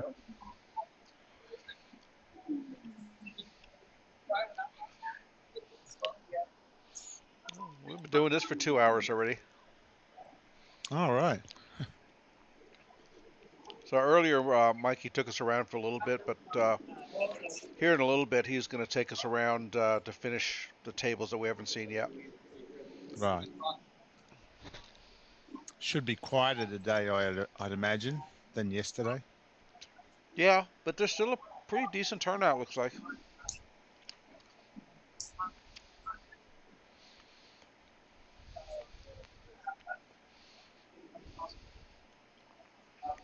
So that guy at the table now, that's Satinsky or whatever? Is that his name? Or? I don't know. All right.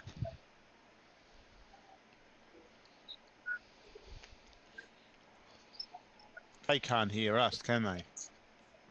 And we can't hear them either. If they came over to the camera, could they hear it? Oh, no. I don't know if No. they have it turned on or not. Hey, come over here. Hey. Give a wolf whistle. See if she'll Yeah. come over. Yeah, go ahead. You do it. No. Go ahead. So, by the way, we are recording and we are streaming live. Oh, okay. So you better be on your best behavior, Ron. Ditto, my friend.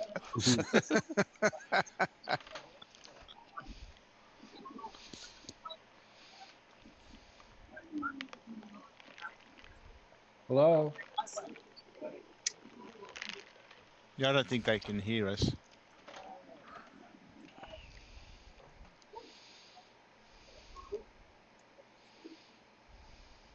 Wonder what's running on all the computers.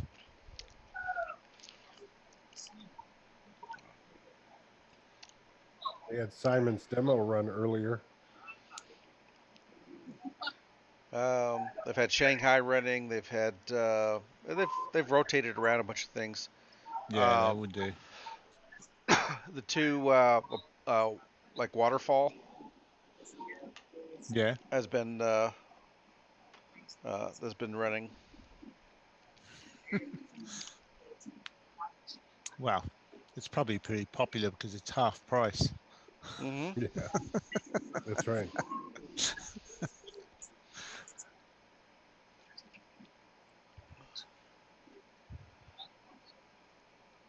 There's been a lot of interest. A lot of people have stopped and played around. It's a good display. It shows a lot of hardware and software. Yeah, showing up-to-date stuff. The guy in the gray shirt there on the right took pictures of the brochures and has some in his hand. Right.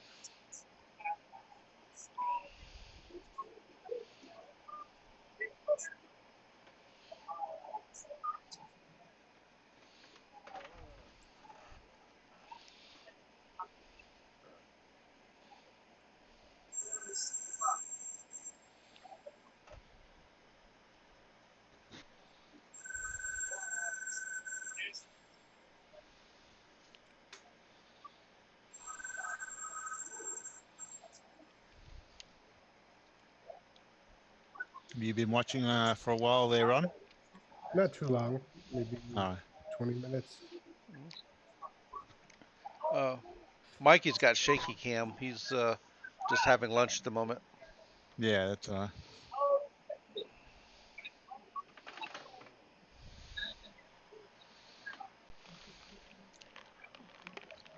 For the country. Nick. Sorry. What time is it over there? Over here, it's 6:30 a.m. Monday morning. Okay. Oh, Curtis is going to join us. Hello, Curtis. Oh, here's trouble. I'm just popping in for a brief second here because I'm still working. But that guy in the gray shirt, that's Tony Capolini. He was the guy trying Capolini. Yeah, Arduino guy interview. Yeah.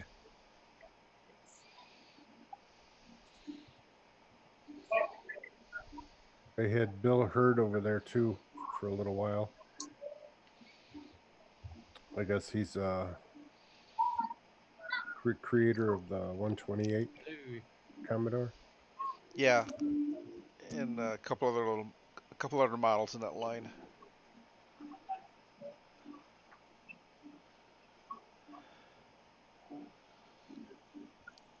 Oh, so if somebody can grab Rob there, I can explain what I meant by tile set because I think he has a completely wrong idea. Yeah, right now, Monkey's off to lunch, so we're kind of on our own. We're stranded in this box over here. Hello, help us. What was the confusion with the tile sets? Yeah, there's alternate tile sets in the Shanghai for Nitrous 9 that don't exist on the DOS version at all. Oh, okay. And I was trying to explain to him how to fire them up if you want to check them out and have something a bit different to display, but I think he thought I meant the alternate color set. All right.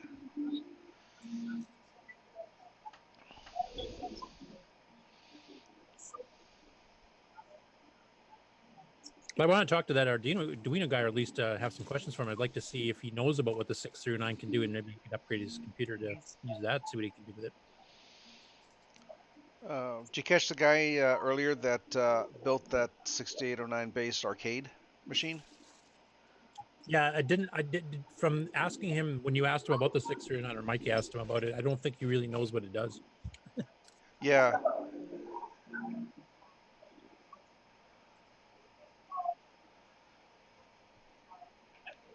As a lot of people don't.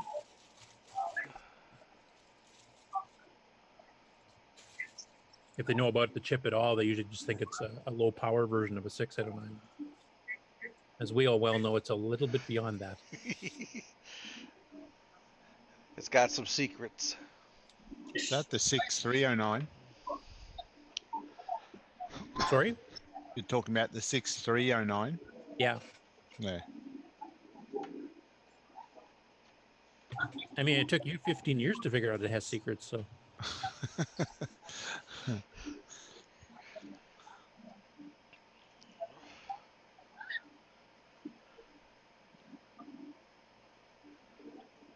I assume he's talking to Rob back there. Yeah. Tony, I mean. Yeah, Tim's behind him. Yeah.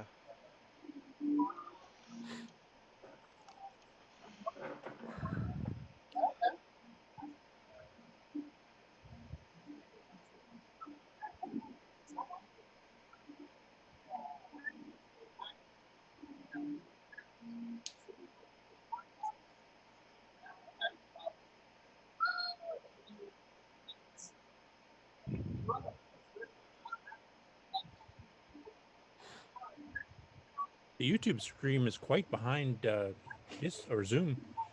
Like Yeah, 20 it's usually about 30 seconds behind.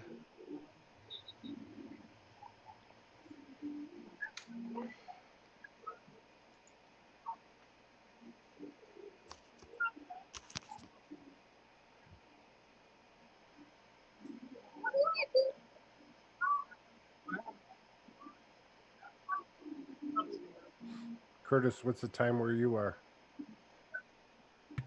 We're 1 hour ahead of you, so it's okay. 2:30.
Pack Dude 3D Monster Maze would be a good game to show off too. Horizontal, vertical hardware scrolling plus 2-channel music in the background.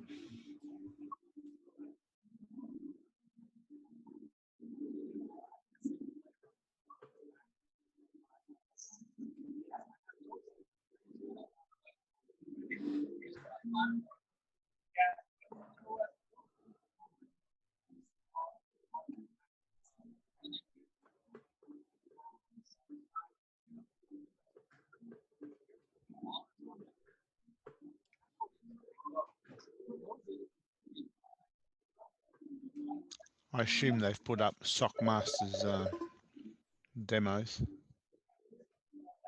I know Donkey Kong was on earlier. I don't know what all they've done. It would have been interesting to see what people's reactions were to Donkey Kong on the Coco 3 compared to what Yeah, it, they're 8 bits. Yeah. yeah.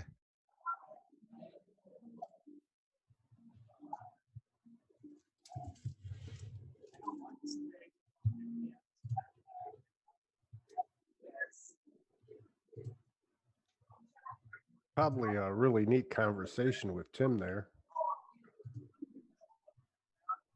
Mm. Yeah, we have to get them external mics next time. They actually make some for phones and stuff that actually have 2 mics that come out on a Y. So you can hold it up between the 2 people you're interviewing and actually get omnidirectional for each. Which is perfect for doing these impromptu interviews.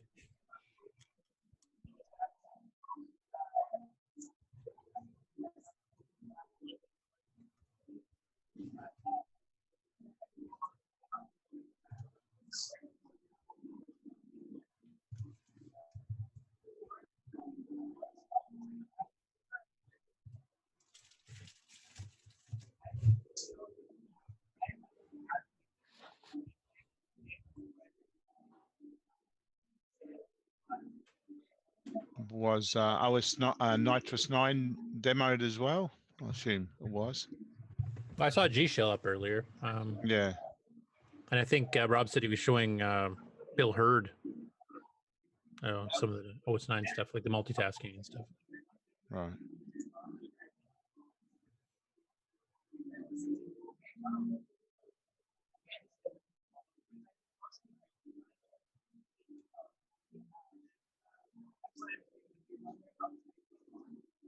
This would be a hard show to gauge what you should show, because I mean, if so many younger kids and certain people, you know, showing games would be definitely the high point. But some of the, you know, higher tech nerds that are here building their own motherboards would probably be more interested on, you know, more technical stuff like Phusix or Nitrous 9 or, you know, the Gimme X and the Coco FPGA type stuff.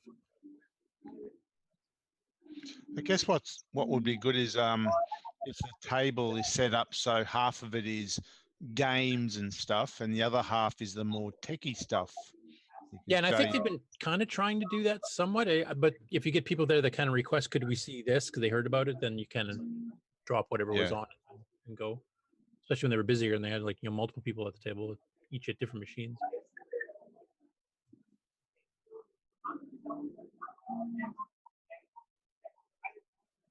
Yeah, Ron's running Donut Dilemma for you there, Nick.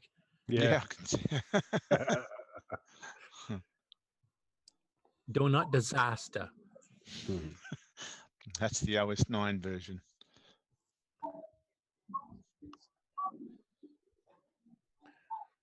That one I probably could port if I, you know, had the time and inclination. I see on the donuts there's little crikeys on it.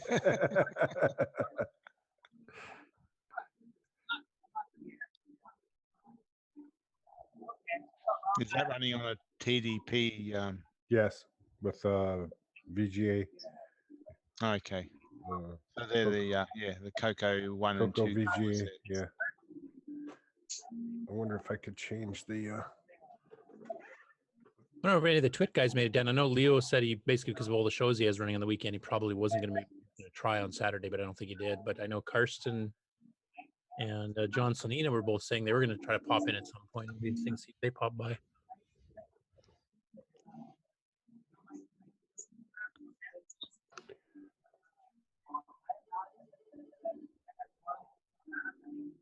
I know John saw the Coco 3 down there running when I had the Twit logo going on. I was showing it to Leo a couple years back.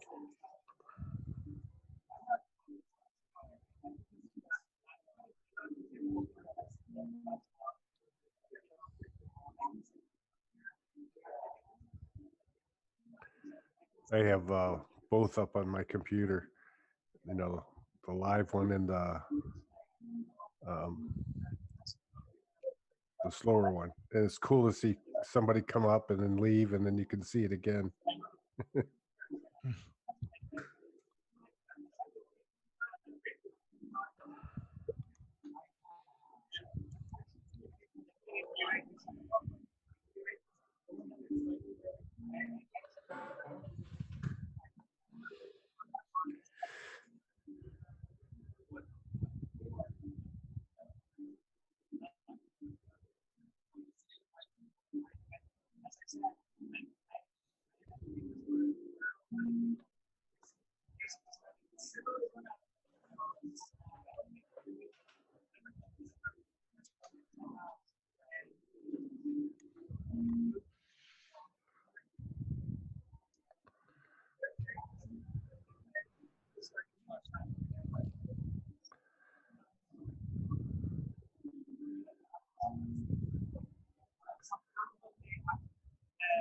Yeah, a guy comes up and says, trash 80, and leaves.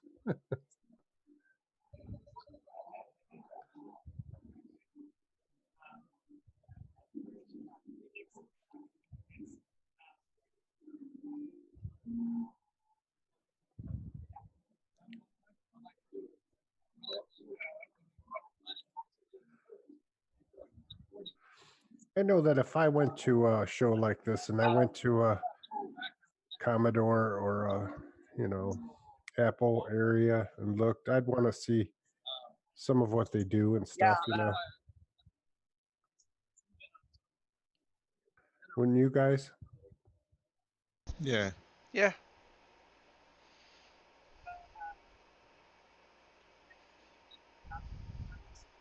Well, we got some action going now.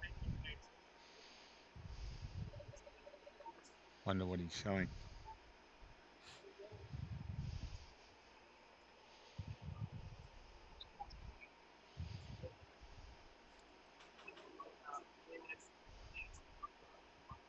Maybe we could see off of his glasses.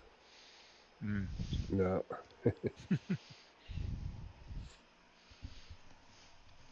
Oh, there's Rob as well in the background. Did I miss anything exciting here? I just came back from getting some to eat. Mickey's on the Mikey's on the screen.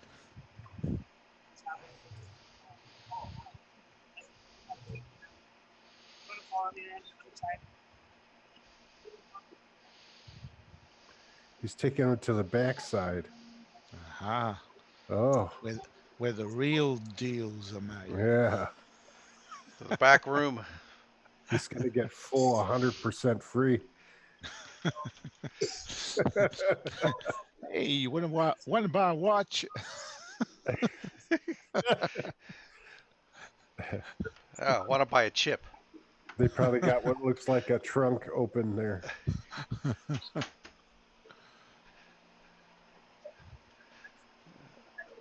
Want to buy some tools?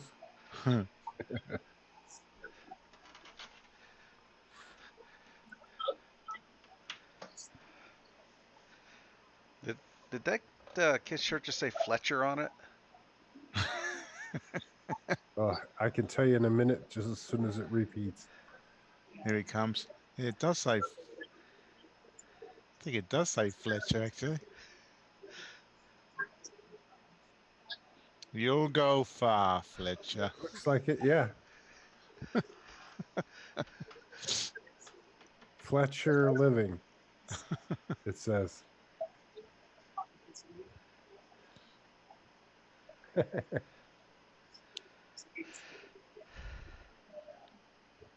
I wonder if our pictures are coming up on the screen they're looking at. There is a little monitor sitting on top of some boxes. Yeah, I'm wondering if it's an iPad running Zoom.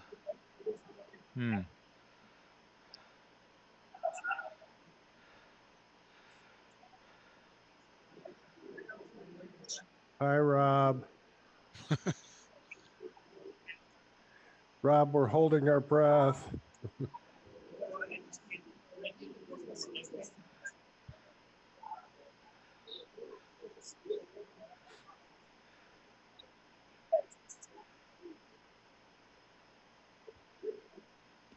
See, Mark seems to always wear those whatever they call that headset, doesn't he? Yeah. Him and Jason. It's their fashion statement. Yeah, it must be. It's a higher level of geek than us. That's right. That's right. Only the supreme geeks wear that. I would wear it as a hair protector.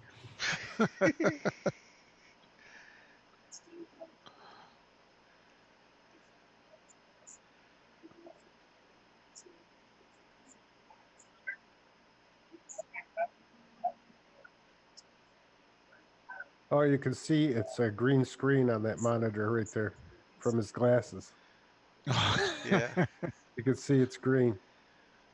So it must be a DOS screen.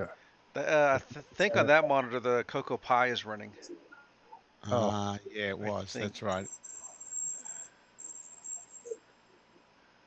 And that's why Mikey was talking about it, yeah, before. Yeah, he took the keyboard behind with him. Hmm. Well, Oh, look, he's typing the QR code. Hmm. Oh, no, he's taking photos. There's been a lot Over of people here. There's been a lot of people taking Hello. pictures of the QR codes. This is Arizona here and down under. And Kanakistan. Yeah.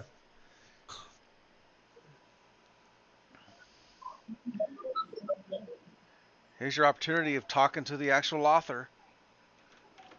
A couple of them actually, Nick for the games and me Yeah. for Nitrous Nine. Yeah.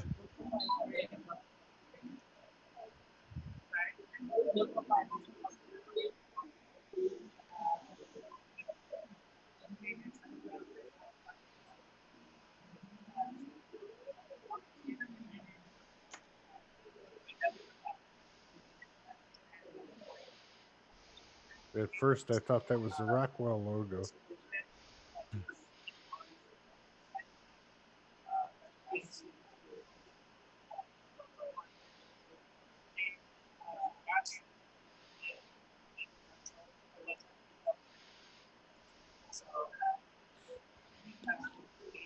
I can faintly hear Mikey, but I have no idea what he's saying.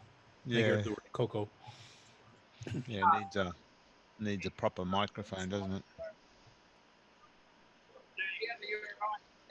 So, Rob, Mikey, And Mark. And well, and Tim. Tim. Yeah, where does Tim live? Does he live on the He lives in San Francisco area?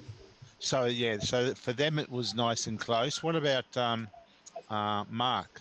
Mark's in is he in Oregon or Washington State? I think he's in Washington State, isn't he? Oh, so he's on the west coast as well, is he? Or Oregon. but he's in Oregon. He's in Oregon. Okay, so he's a state north of California. Yeah. Ah, so yeah, for them it wouldn't have been such a big. Yeah, a couple 3 hours, I'm thinking. Yeah, a drive down. Yeah.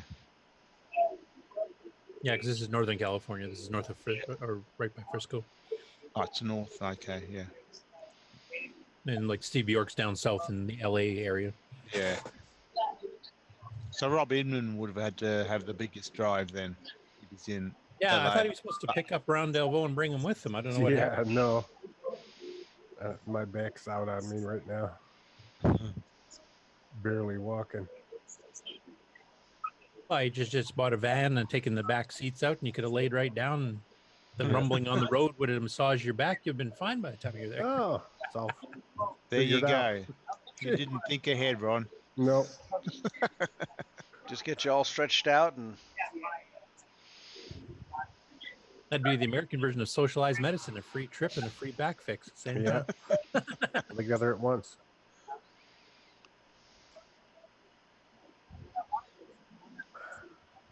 I just about wore my wife out. She's doing everything for me.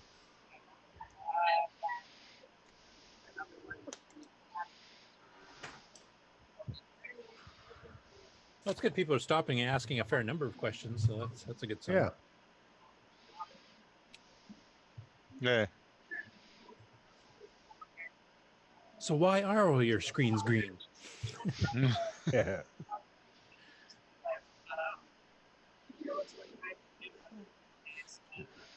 Well, green is for go. That's good to see. There's more. Seems to be more kids there today than yesterday. With the young ones.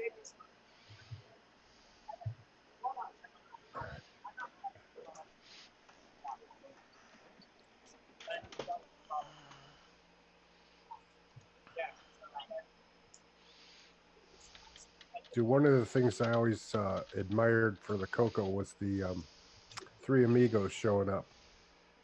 I always thought Oh. when they first came out, you know, being able to see that was like, wow. Was one of the bigger Easter eggs at the time. Yeah. Which Tandy did not like. No.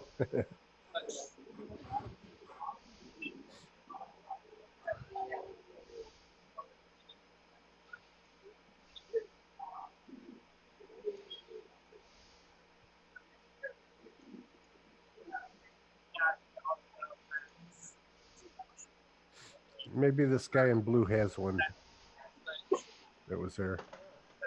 Maybe he has a Coco. He's been there for a long time. Now he's leaving. Yeah, it could be because I know they said yesterday they had quite a few Coco owners come by that hadn't really been caught up on what all's been going on. Hey, is that the 6809 guy again, or the single board computer guy? Yeah, that's the guy that had the that arcade. Tell him about the 6309.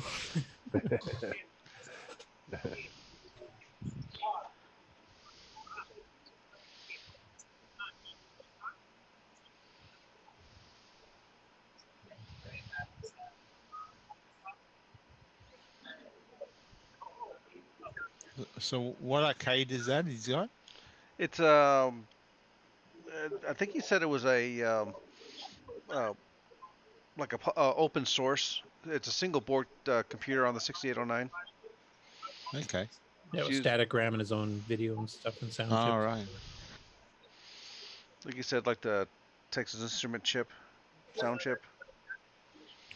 So it's not the Motorola standard then, or whatever they call it. The reference platform? No, he's yeah, the reference. no. So what's he using for video chip? I didn't hear what the video chip was. Hmm. Or if it's sprites or what it had. Unfortunately, as you've noticed, we can't really hear what they're saying. No. Guy looks like he's. You know, what are we looking at here? So earlier on the video, we did have him say he's got a YouTube channel. So we had him say what that channel name was. So I'll have to go back and look at Something Martian, wasn't it? Something like that. More photos. More QR codes. More QR codes, yeah. That was quite a hit.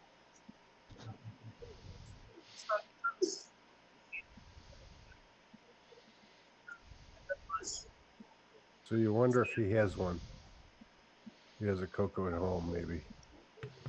In his The collection. guy that made the single board computer, or this guy? No, here? this guy here. In red. Yeah. No idea. Well, he's got a green hat, so he could be a Coco user. Yeah, it could be.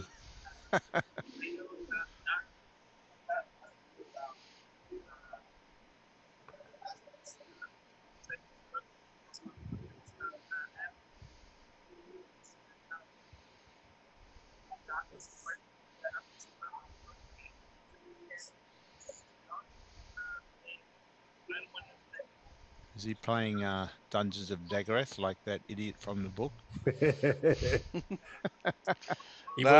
He's moved on. He's going to try Castle of Thurgood for a real experience. Has anyone played that? I did a few times when I bought it, and then it kind of grew old pretty quick. You bought it. Fool. Well, I thought it was a sequel to Dagrath. I was going, yeah, well, the Dagrath right on. It sort of is. unofficial, I guess. That was more disappointing than a Timex Sinclair. I hope he checks in with us every once in a while so we can ask him questions. Yeah, Mikey was supposed to after he finished his lunch. I guess he forgot about us. Yeah. Yeah. What they need to do is like we did at the fest, at Cocoa Fest, where we actually have a screen with the chat room display. So at least you can send text questions. They can even scroll back and kind of catch up if they've been busy with people. Yeah, that was good because I could hear. I can go by and hear Nick talking. Oh, that's right. I was And I calling thought, out. yeah, and I thought, Hey, Ron. is that Nick? Am I hearing That Nick? ghostly voice coming from. Yeah, it's the weirdest thing. I didn't think he came. Wait a minute.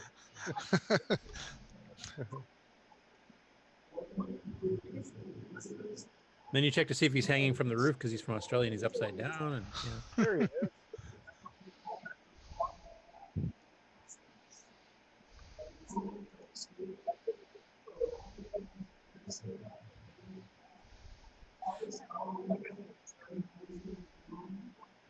Apparently, not many Commodores at this. There were very few there at the whole show. Actually, I was surprised. Yeah, I know. That's very strange. There was a couple of Amigas and a couple Commodores, and that was it. What's the warning there? Me pushing the wrong buttons. It'll come Oh. back in a sec. Okay.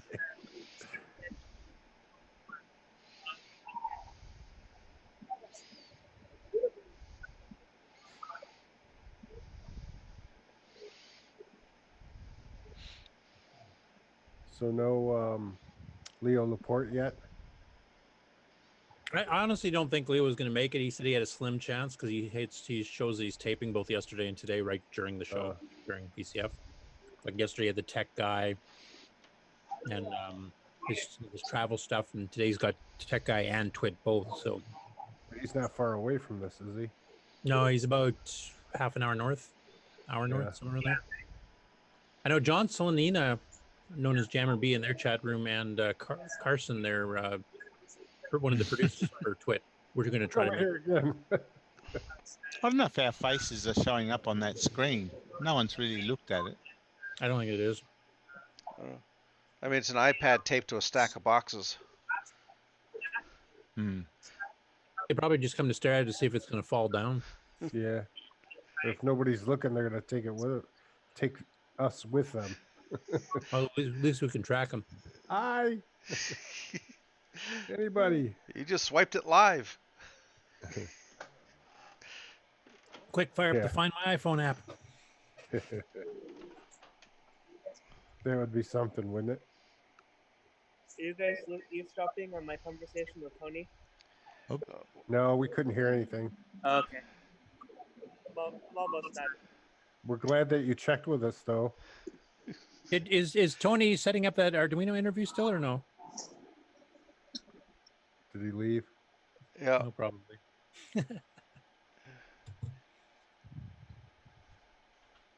I wonder if he heard me.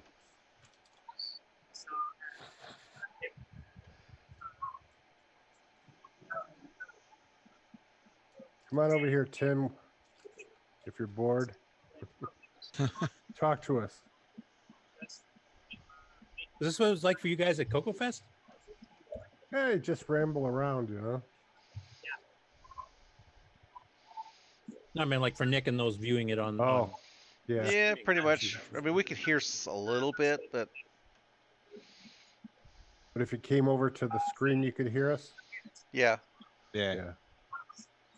So we got to set up a mic on the table along with that camera the next time so that people can talk right into it and get rid of some of the room noise so they can actually hear.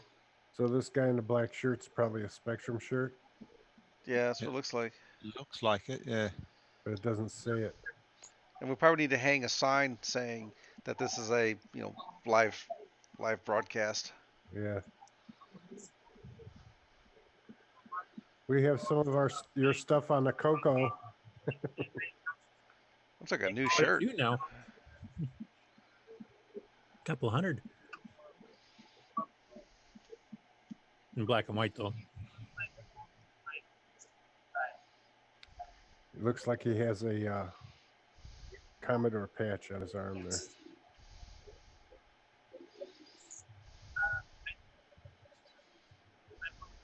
from the doctor. Oh, it's a watch.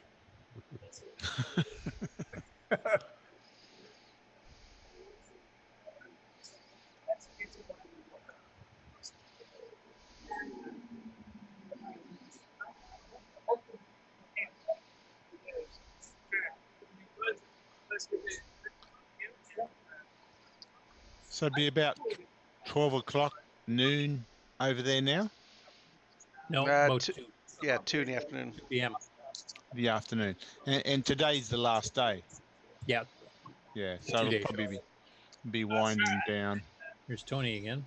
Well, for you, it'd be yesterday was the last day. Well, that's right. That's all happened yesterday. Yeah. Yeah, this is old news to Nick. Yeah. That's right. Back in time.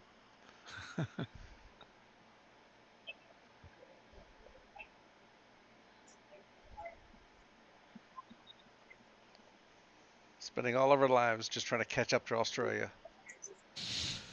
Yeah. At least when the world ends, we'll have almost a whole extra day to live, though.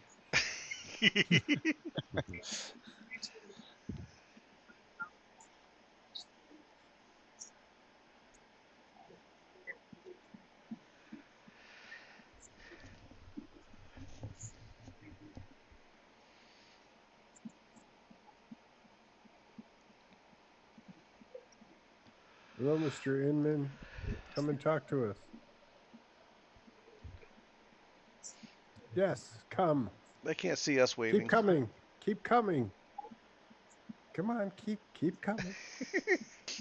Yeah, yeah. If this is Zoom running, can we just share a screen and maybe put up a video of something? Would Oh, they we could. Yeah, we could get a piece of paper and Yeah. do messages. And that's what we did at Cocoa Fest when I Mike, wanted look. to. Oh, Mike, what are you chewing, man? Come on, Mike. Oh, it's Burger Cam.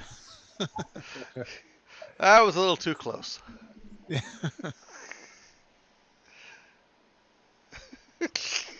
Yeah, and you can see his tonsillectomy scar. That's too close. Yeah. Hmm. Mikey. I'm Hello? not sure what they can see on the screen. Whenever I've seen it, it's only No. been one picture. Yeah. I don't know if it's only the self view they're seeing or if it's the Yeah. whole Zoom.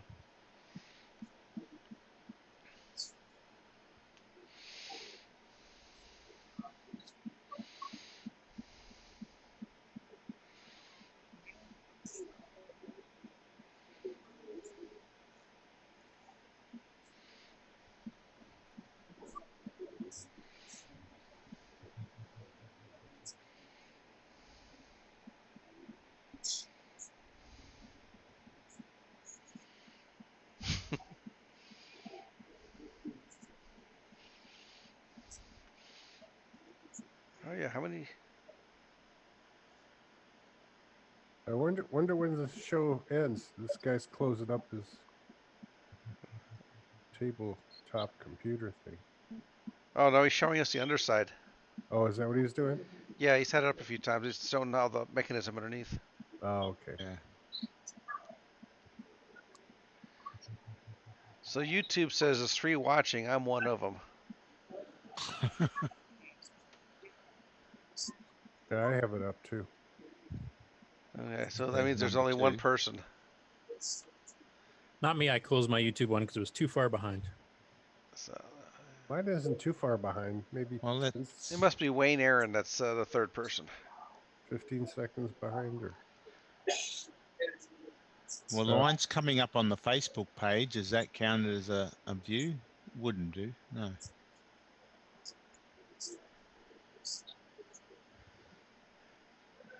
Yep, my YouTube is about 30 seconds or so Yeah, behind. about enough. Mine is. Like YouTube is. Okay, there's Mikey going across. All right. Back a bit.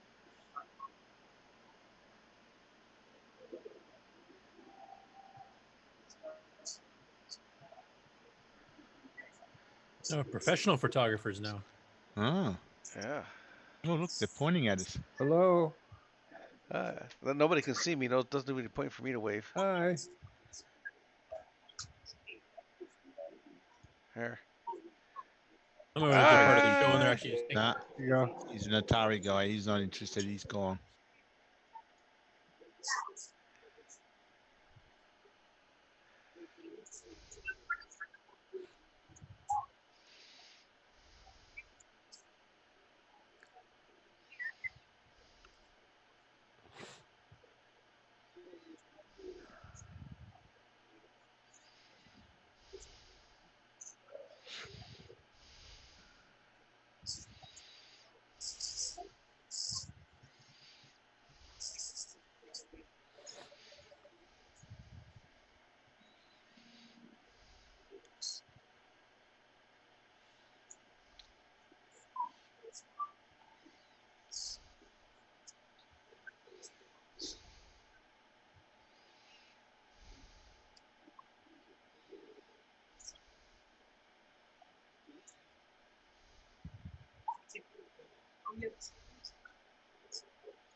Hello.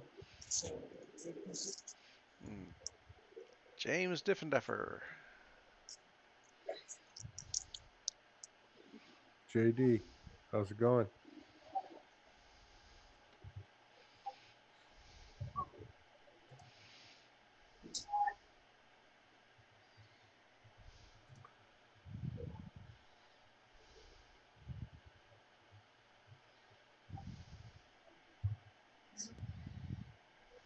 I take it you've been streaming for a while? 2.5 hours. A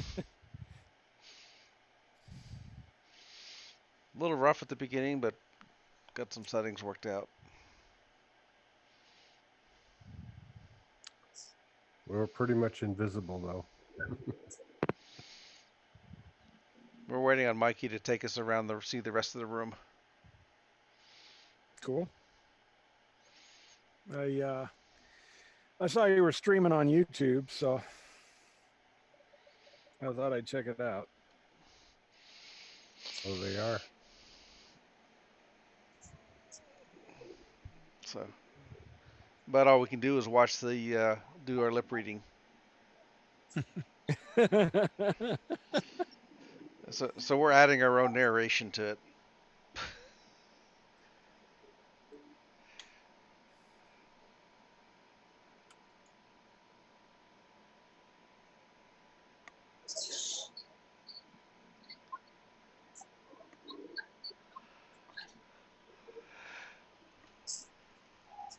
So if somebody had Rob's phone number, we can call him and tell him. Or even Mikey's. What the hell am I looking at here? Yeah, he's a certified geek with that pocket protector, though. One of the things I noticed that they didn't do is they didn't adjust the color palettes on anything on running something on a Coco 3. They didn't use a loader to use an alternate palette or anything. They were just loading regular green, yellow, red, whatever. The puke colors. Yeah. Hey, it looks like my internet's starting to get iffy. Uh-oh. How can you tell? My little green light starts going yellow and red, and then the frames start dropping. So are you hosting? Yeah, I'm broadcasting. Which is why you don't see me on Zoom.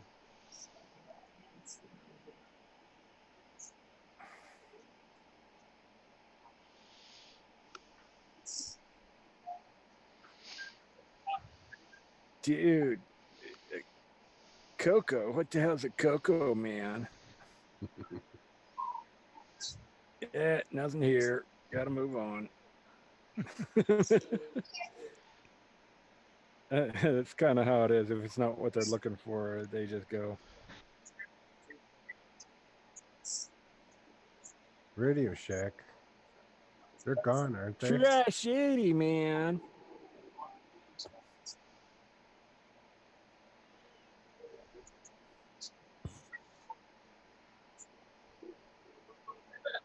Actually, I don't think there's any computers on display there that have TRS-80 in the name anyway. If they have an older Coco 2, it might. Yeah, but I don't think they got any of those. I think they've only got the white ones, and they. Some of the early The older Coco white ones with the melted keyboard, and the earlier ones did, yeah. They still had TRS-80, yeah. Well, Tim and Mark are wearing Radio Shack shirts. Yeah.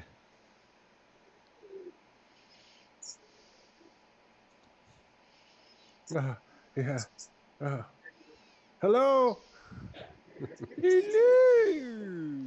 That's it. Yeah, you did that well. That was a Sounds David just like Ladd him. hello. Sure it is. Creeped me out. Mikey, come on, man. I was about to Mikey. hang up. I thought He's got his There's- headphones on. There's Mikey. There's something interesting going on here. Oh, hey, don't forget us, man.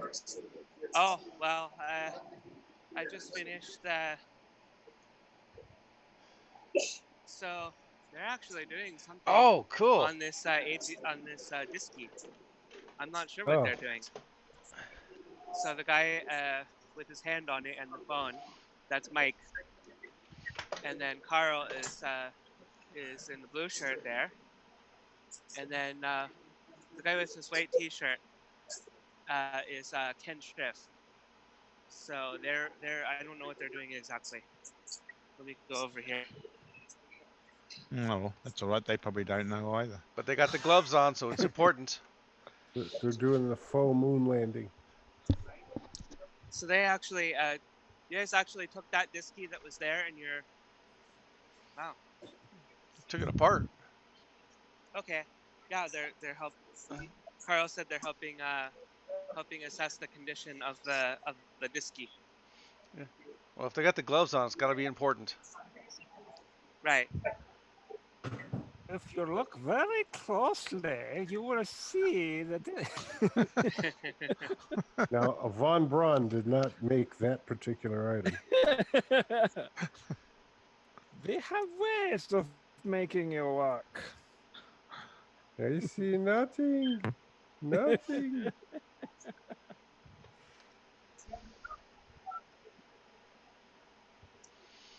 How about this? Is this going to work? So these three guys here are the ones that worked on restoring the that other one to working condition. That's correct. The guy in the white shirt is Ken Schiff, and then the gray shirt standing reaching over right now, that's Mike, and then the blue Apollo shirt, that's Carl. So these guys were on YouTube. Right. That's correct.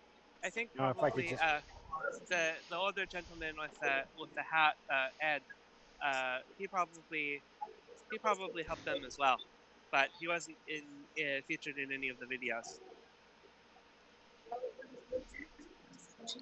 Why can't I see my own video? There we go. Trying to make my own video full screen so that I can see what I'm actually showing you.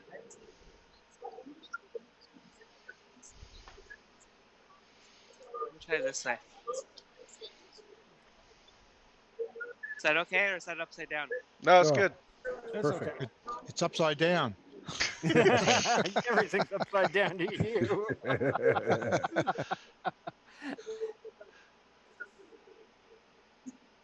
And you'll put the screw in the hole?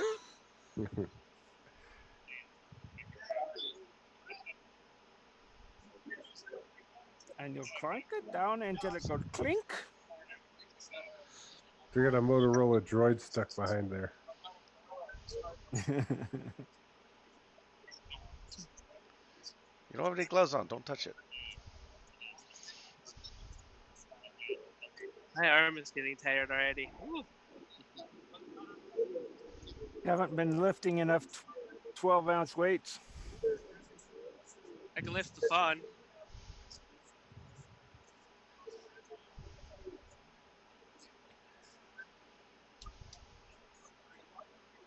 Thing's well over 50 years old, isn't it?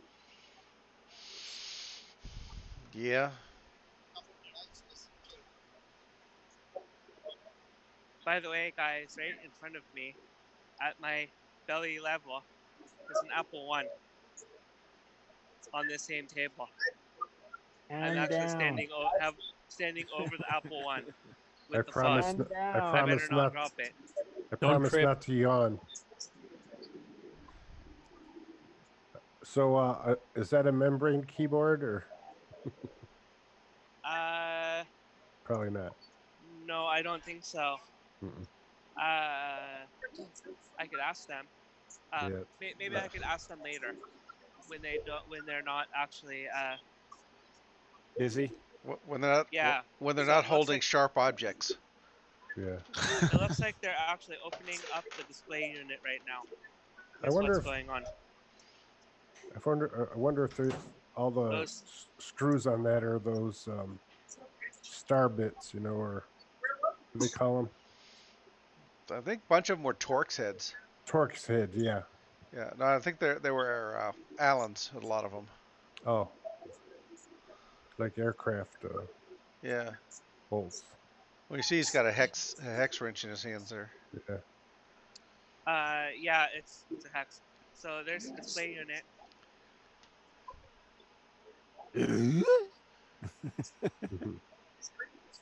David. Looks like the LED module.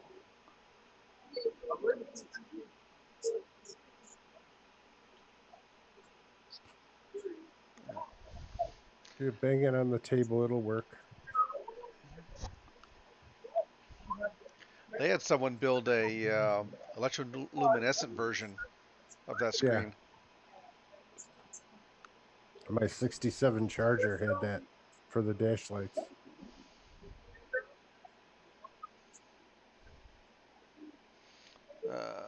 Fedora's asking if that's Stan Lee.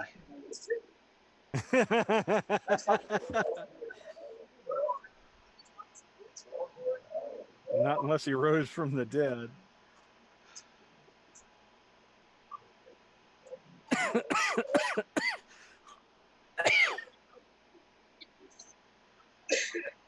So, Mikey, alternate hands so you don't get tired. Oh yeah, I'm alternating hands very frequently. That's probably part of the shaky and the shaky cam. You need one of those headband mounts. When will it go bang? Actually, what would be good is like a monopole. Yeah. There's the guy here that has a some kind of an SLR on the monopole. I actually don't have one. I have a tripod, but not a monopole. Well, you just fold up the You have tripod. monopole envy?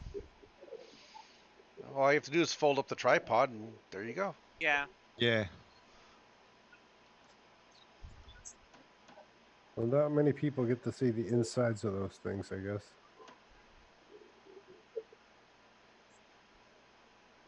No, I doubt that. It's not a reproduction, evidently. It's an actual one.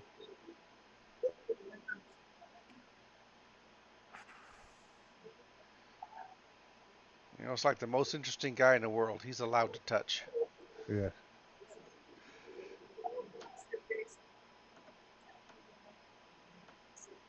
It's not Captain Obvious. Why are you here? Why are any of you here?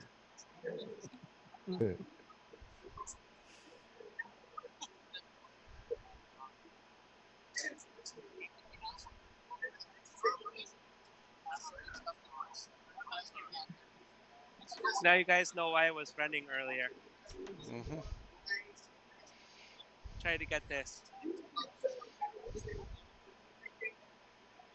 Did they have a core memory for that sitting over there on the other side? They have a what? You know, the large core memory box. Yeah, the actual AGC, half of it is immediately to my right. Like literally, if I'm absent-minded, my right hand might touch it. So there's an Apple One right on my left, right at my belly, and an AGC right at my right. You know, Wow. you can switch the view briefly to show the other stuff you're Here, talking about. you can show us. Yeah. Go ahead and show us. As long as there's nobody behind me. Oh So yeah. there's the Apple One that I was literally standing in front of, and then the AGC is over here. Oh, okay. And then the Enigma machine is in the wooden box that's closed. So I'm just gonna step back up here. So this disky is from the lunar module or the command module? This would think it's lunar module. Lunar Disky is module? the display and key module. That's why it's Right. called Disky. Could have Right, been in but both. There was two. I don't know if the one was different than the other. It looks like maybe they're the same.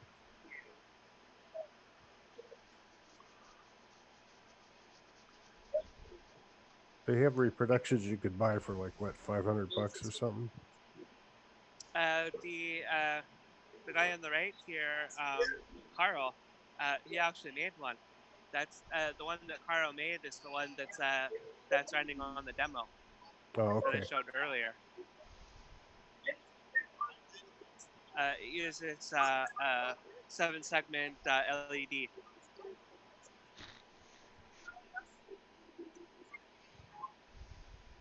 Yeah, they're taking pictures of numbers in certain places so that they can go back and look at the drawings and plans and actually identify the parts and whatnot. See which aircraft or which craft it was used on. Right, that's correct.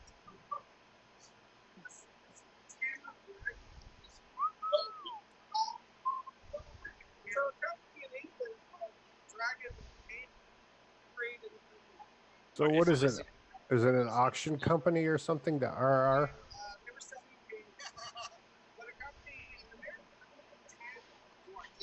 I guess so. They specialize in space gear, space Rare parts. and remarkable.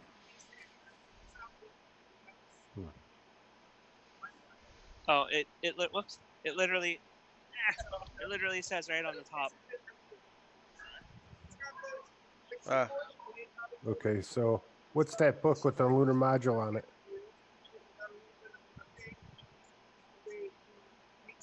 So yeah, the AGC and the Disky and the Apple One. In fact, after they're done with this, I can show you they have a sign for the Apple One. What does that book down below you say with the lunar module on it? Oh, If Don you Isles. Okay. read this, you're too close. Sunburst and Luminary Apollo member? Memoir. Memoir, yeah. Memoir. Okay. It's like what? On iOS. That's maybe the Apollo 11 Eagle. Don Eyes, I recognize that name as part of that project. I'll be stepping away for a bit. I'll leave myself on. I'll just mute. I'll be back. Okay. Always with the threats, Nick.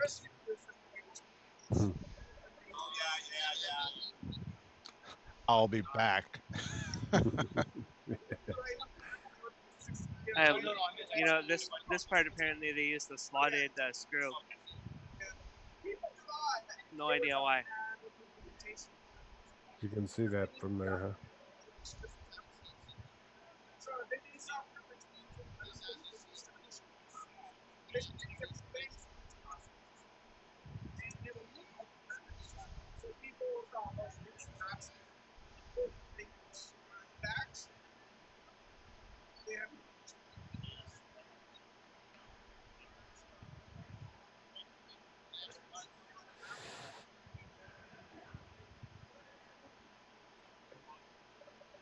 trying to make that as tight as you can without slipping, right? Oh, there it goes. Yeah.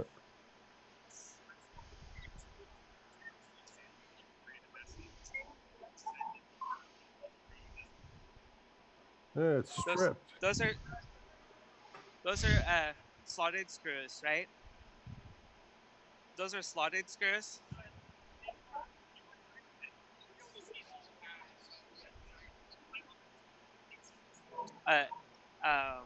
We can't hear him. Allen or Torx? Allen, okay. So I said those are not the original screws.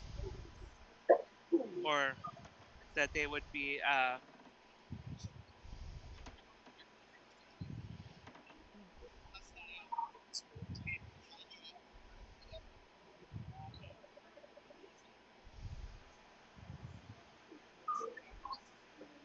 wonder how many volts that thing ran with.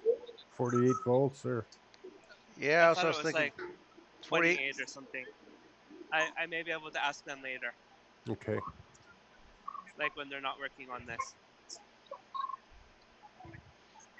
Well, it depends what part of the Apollo program, because I think they changed the voltages later on, which led to the problems of Apollo 13. You mean black 1, black 2, or? No, they were like,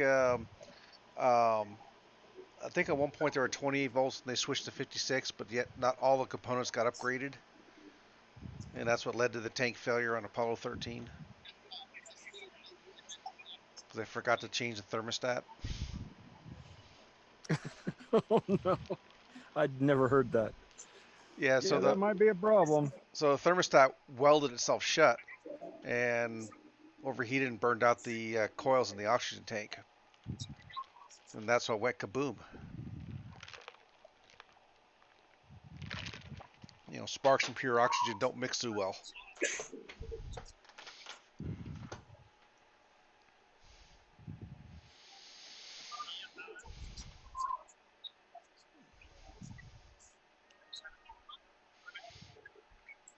But yeah, on YouTube, there's a series called Curious Mark, where they go through and restore that AGC, and there's a lot of technical details in it.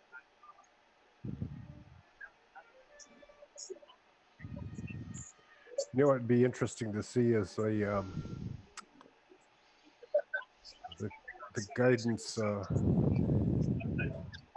You know, the 3-axis rotating thing. Oh, the gyroscopes? Oh, the gyroscopes. Yeah, that would be awesome to see. Yeah, he's Very got high one. Precision. Yeah.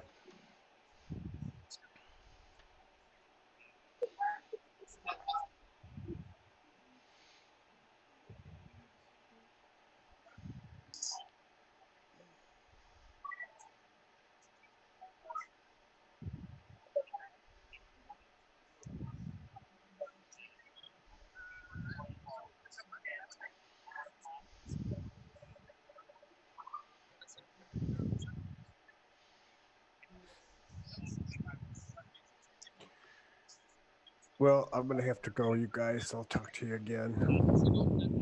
Okay. Later. At least, Good at least night. at least I showed you something cool. Oh yeah, you did. It was real cool. Tell Nick I said bye. All right. Bye, guys. Bye. Bye. I think it looks like there's something missing. Yeah, the rest of the spacecraft? Just a little part. Because if you look at the top part, it has a whole bunch of connectors on it, and the surface we're looking at that's standing up mates with the display unit. And there's no place for it to connect. That's interesting. Wonder what's going on there.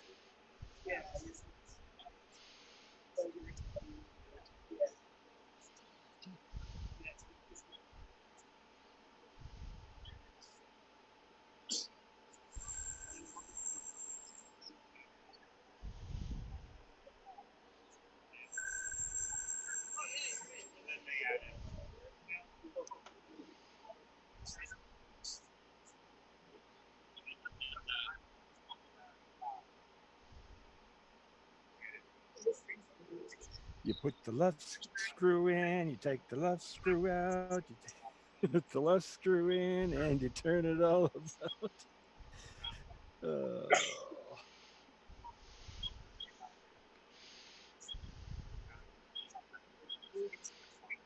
So he was having to do just a couple of turns on each side to get that down even. Whoops, we lose Mikey?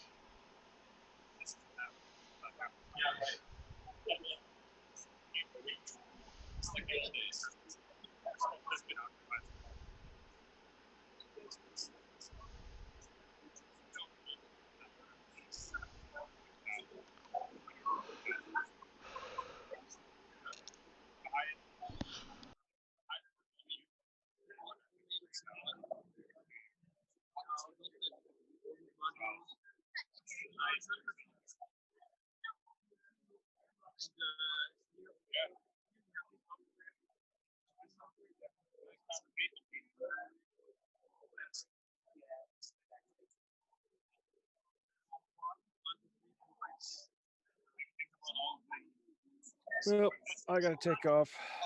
Later, guys.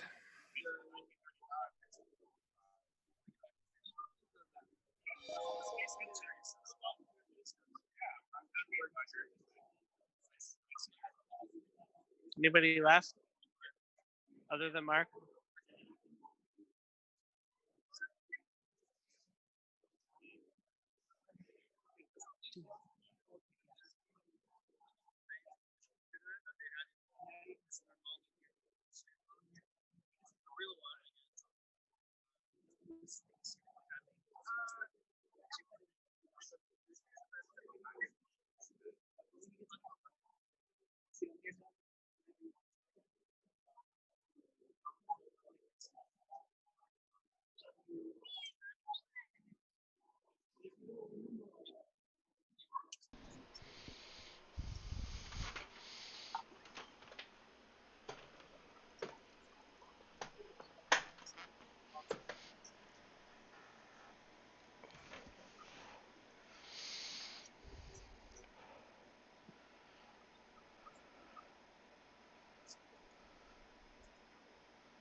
Looks like there's definitely screws missing.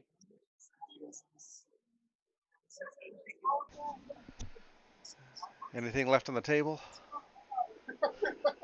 No, No extra parts? doesn't look like it. Well, then he didn't do it right.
Well, that's cool.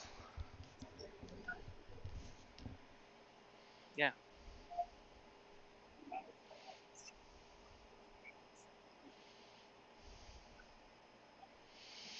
So what other tables have we not seen yet? Again, this is the Apple one that was right in front of me.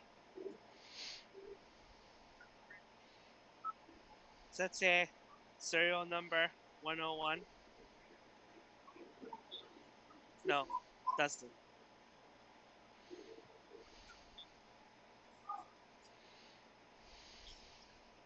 I don't think they had any serial number on these. Oh.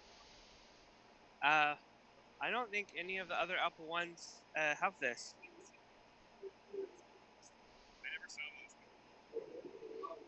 What I'm showing right now is actually the TV adapter for the Apple one. So that's got some kind of an oscillator thing. So the cable connects to the video connector. So it was a that's modulator. There. Modulator, yeah. UHF Associates. Interesting.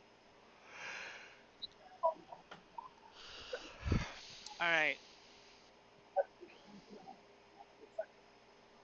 So I think we got to the 6809 guy over there. Yeah, we got past him. All right.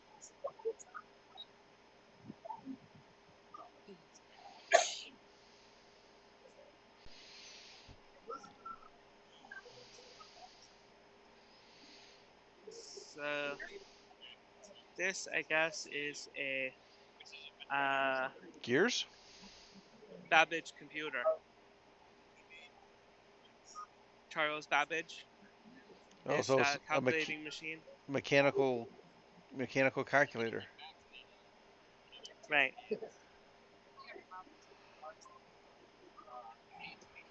So I don't know if this is 1 unit or just a model. Just an OR gate. Right, just Yeah, an the OR real gate. Charles Babbage thing is huge. Yeah. They have a piece of it downstairs. It was designed in the 1880s, I think, and then didn't get built until the 1990s or something. Yeah. Here's the video player again. Commodore 64. Yeah, I think Star Wars. I think we were seeing that yesterday. Okay. Yeah. And the pet, the Tron. Weren't they gonna try to see if the Coco had a viewer that did that? Oh, they got a seminar going on.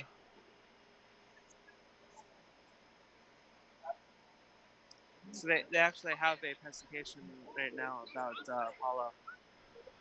Ah.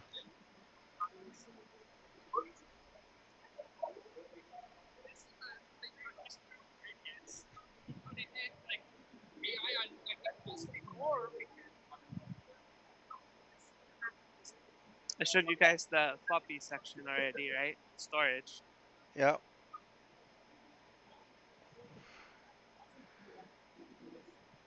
So that pretty much covers it? Yeah, the retro shields guy. Was that the guy that you were supposed to have the interview with? Because nobody remembers that we promised that. Tony Capolini was the one setting that up, so if you can find him again, you can find out. He didn't remember anything about it. I spoke to him for the reason why my break was so long was that I was talking to Tony. Okay, because Tony told Stevie about it last night. So this is a Xerox Star. And then this one I think is a Xerox Star emulator. Interesting screensaver. I don't know if you guys can see it. Looks like the screen got a little winked.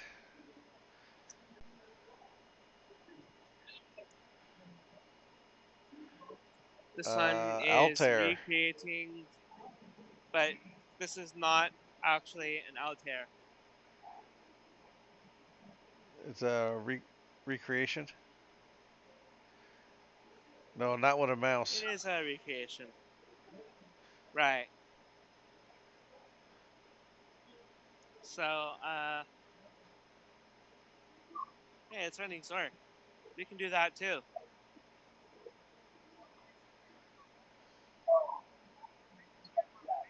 And they have a silent. They have a different, couple different ones.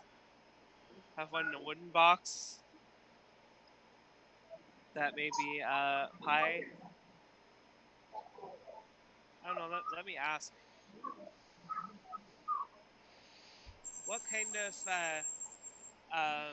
computing module do you have in these? I have an Arduino Duo.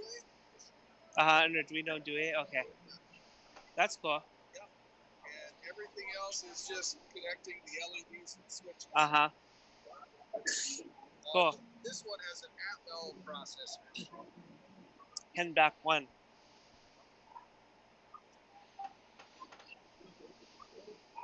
This is even earlier, right? Yeah, that's 1971. 1971. So But Paul, but this is a recreation. But this is a recreation. Okay. Yeah, the originals, you can still find them there for over $30,000. Wow. so Paul Cool. Fiscarelli is asking if there's any real Altairs out there. There may be. There may be. Let me look. I'm sure down So the I show. I'm sure down the museum proper they probably have one. They do. They do.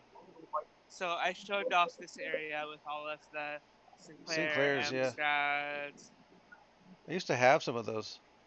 In fact, Yeah. that 1000 there, I've got one in a box here on my shelf.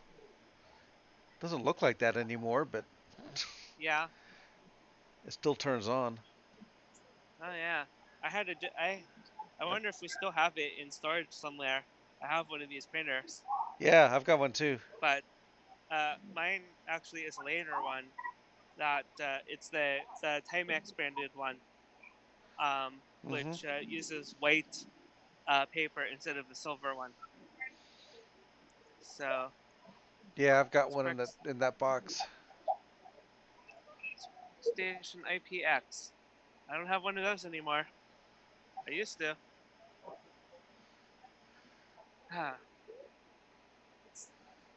Back before retro was cool. I got rid of all of my Sun gear. Had IPX like Spark Station 1, 2, all those things. I got rid of all of them. Huh? Now it's all retro. Yeah, right. And then this next exhibit is a relay computer.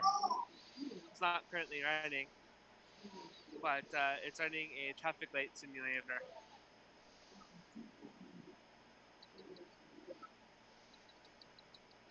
You guys should hear this thing if you can't hear it. Yeah, we can hear the clicking.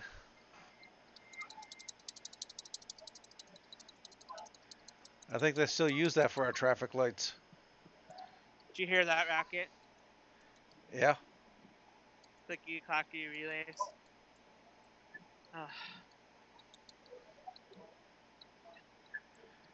Then the analog computer. In a museum we have down here, there's a tic-tac-toe machine, which is all relays. Then these are some dev boards. Microprocessor lab.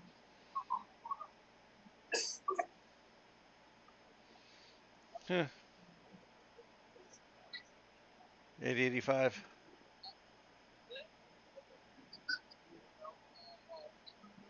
Then here's this one, I believe, if I remember correctly, this one was on consignment last year. It looks very familiar. The thing that looks familiar is this encoder. I remember showing this. It has a little fan and a rotary encoder connected to a motor. Huh. This one is 8255. CPU must be over here. 8080. Sorry, it's upside down. This one is an 8080 trainer.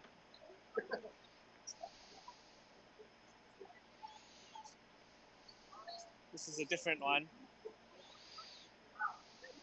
Not on.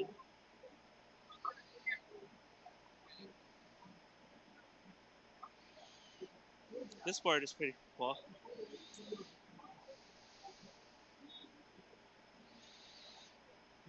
Getting standing at this exhibit, I'm getting a distinct smell of old electronics. I love that smell.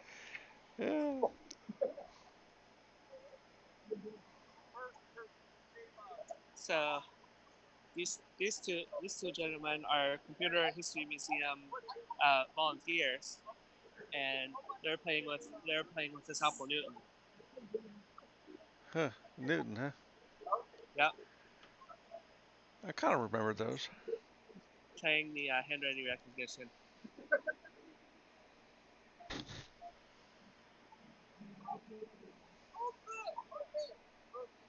Is that easier or harder than your teletype machine?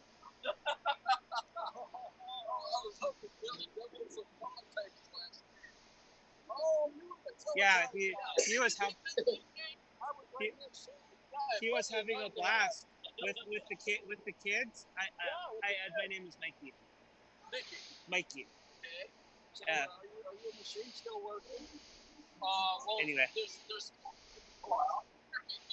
That was a joke because he helped out with the teletype exhibit last year. So is this the museum that's got the Model 15 and Model 19 teletypes?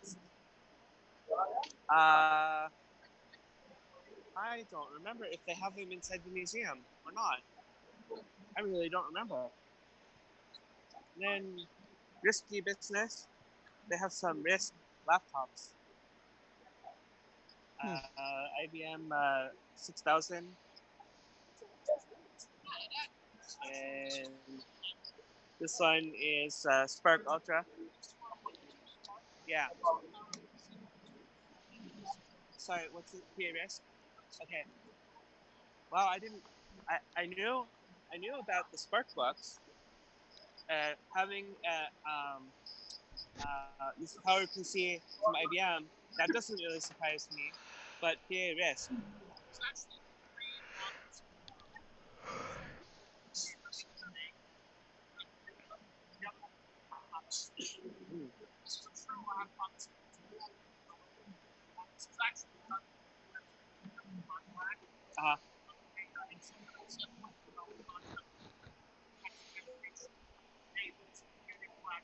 Yeah. Yeah. I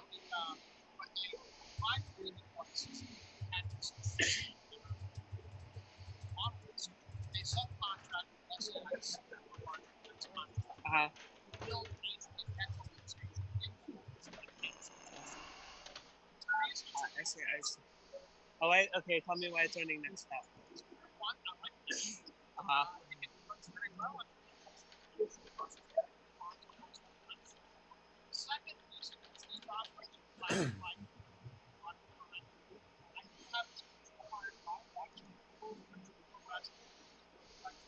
I don't know if you guys are watching the other camera, but there's a guy with a purple Radio Shack shirt I have never seen before.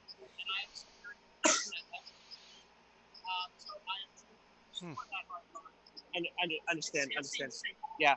So he explained what's going on with this machine. I commented that I think you heard the comment that I made that PA RISC laptop portable machines. That's Hewlett Packard PA RISC. It's sort of surprising.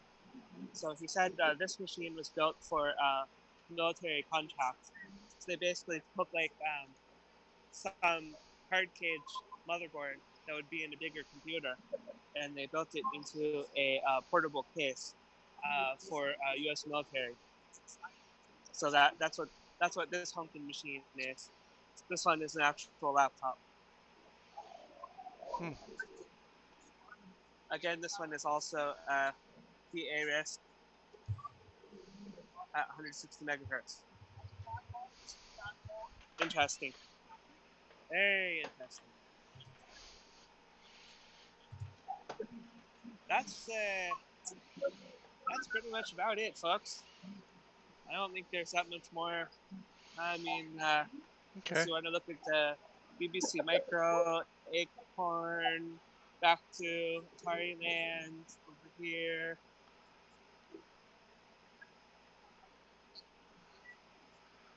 Well, let's see what's going on with the. You asked about the. Somebody asked about the Altair Insight. I don't think so. I think we're a little more modern this year. The stuff is a little newer. We're in the 1980s, so I think we as the color computer group showed up right fast. No tubes, huh? Yeah. Oh wait, I found Insight 8080. It's right across the way from our booth, actually.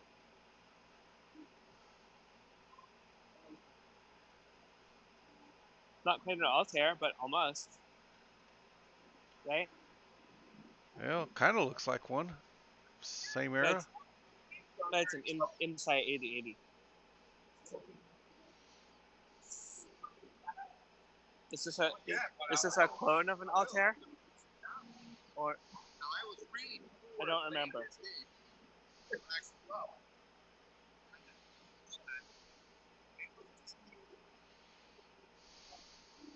Well, back home. I see my iPad is still hanging on there. Yeah. I can put a couple more rows of electrical tape on it because that's all that I have. Are they able to see us at all, or what's on the screen? It's a little. Apparently I covered up the light sensor, so it's dim. Oh. It's not very bright.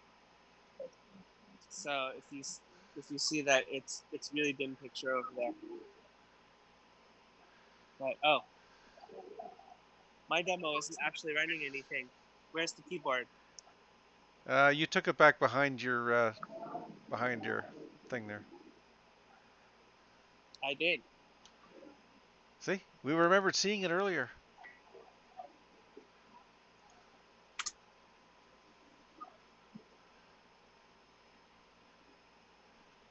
At least we can make it do something. So that's probably it from Shaky Cam number 1, unless there are any specific requests for things that people want to see. No. Be happy to go wander around. Well, Paul Fiscarelli says that other machine we looked at was the real thing.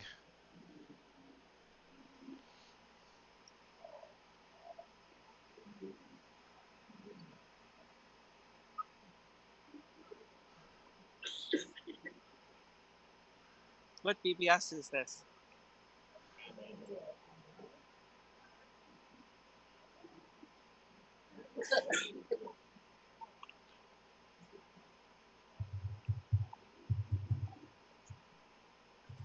So Rob is using the Wi-Fi dongle. This little guy, ESP module, to get on the internet.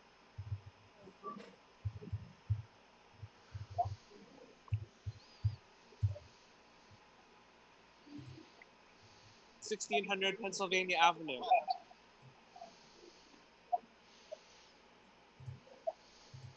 It's the phone number 202 something something something. The White House switchboard.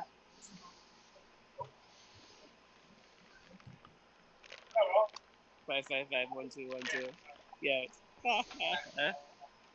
All right, guys. I think this is Shaky Cam 1 signing off. All right. Well, thank you, Mikey. Unless somebody pings on Discord to see something specific.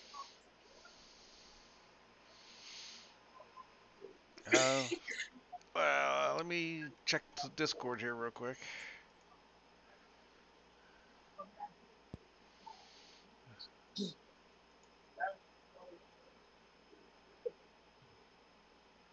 No, I don't see anything on Discord.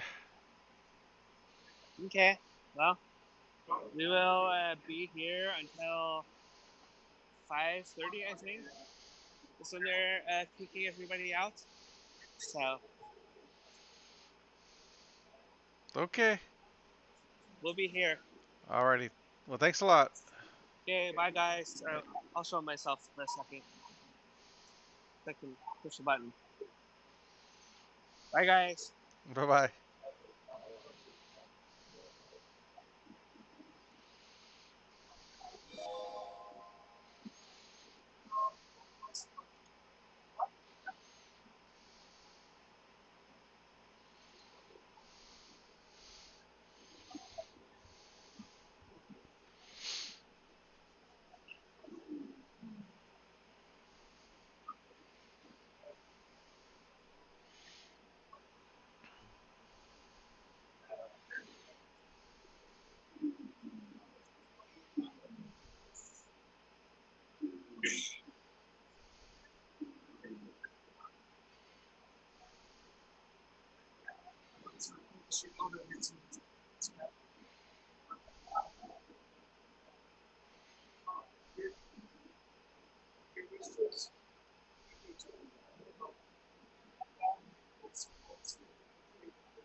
This, I don't have to move the skate. Oh, I can move the skate.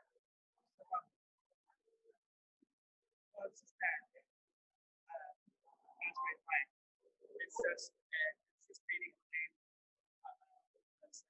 This was our only demo scale. This is Raspberry Pi number 2. Oh, and here it is. What we're demonstrating here is local mind read submission. Is a so it can generate three and MC10 because it runs both the main and export and some other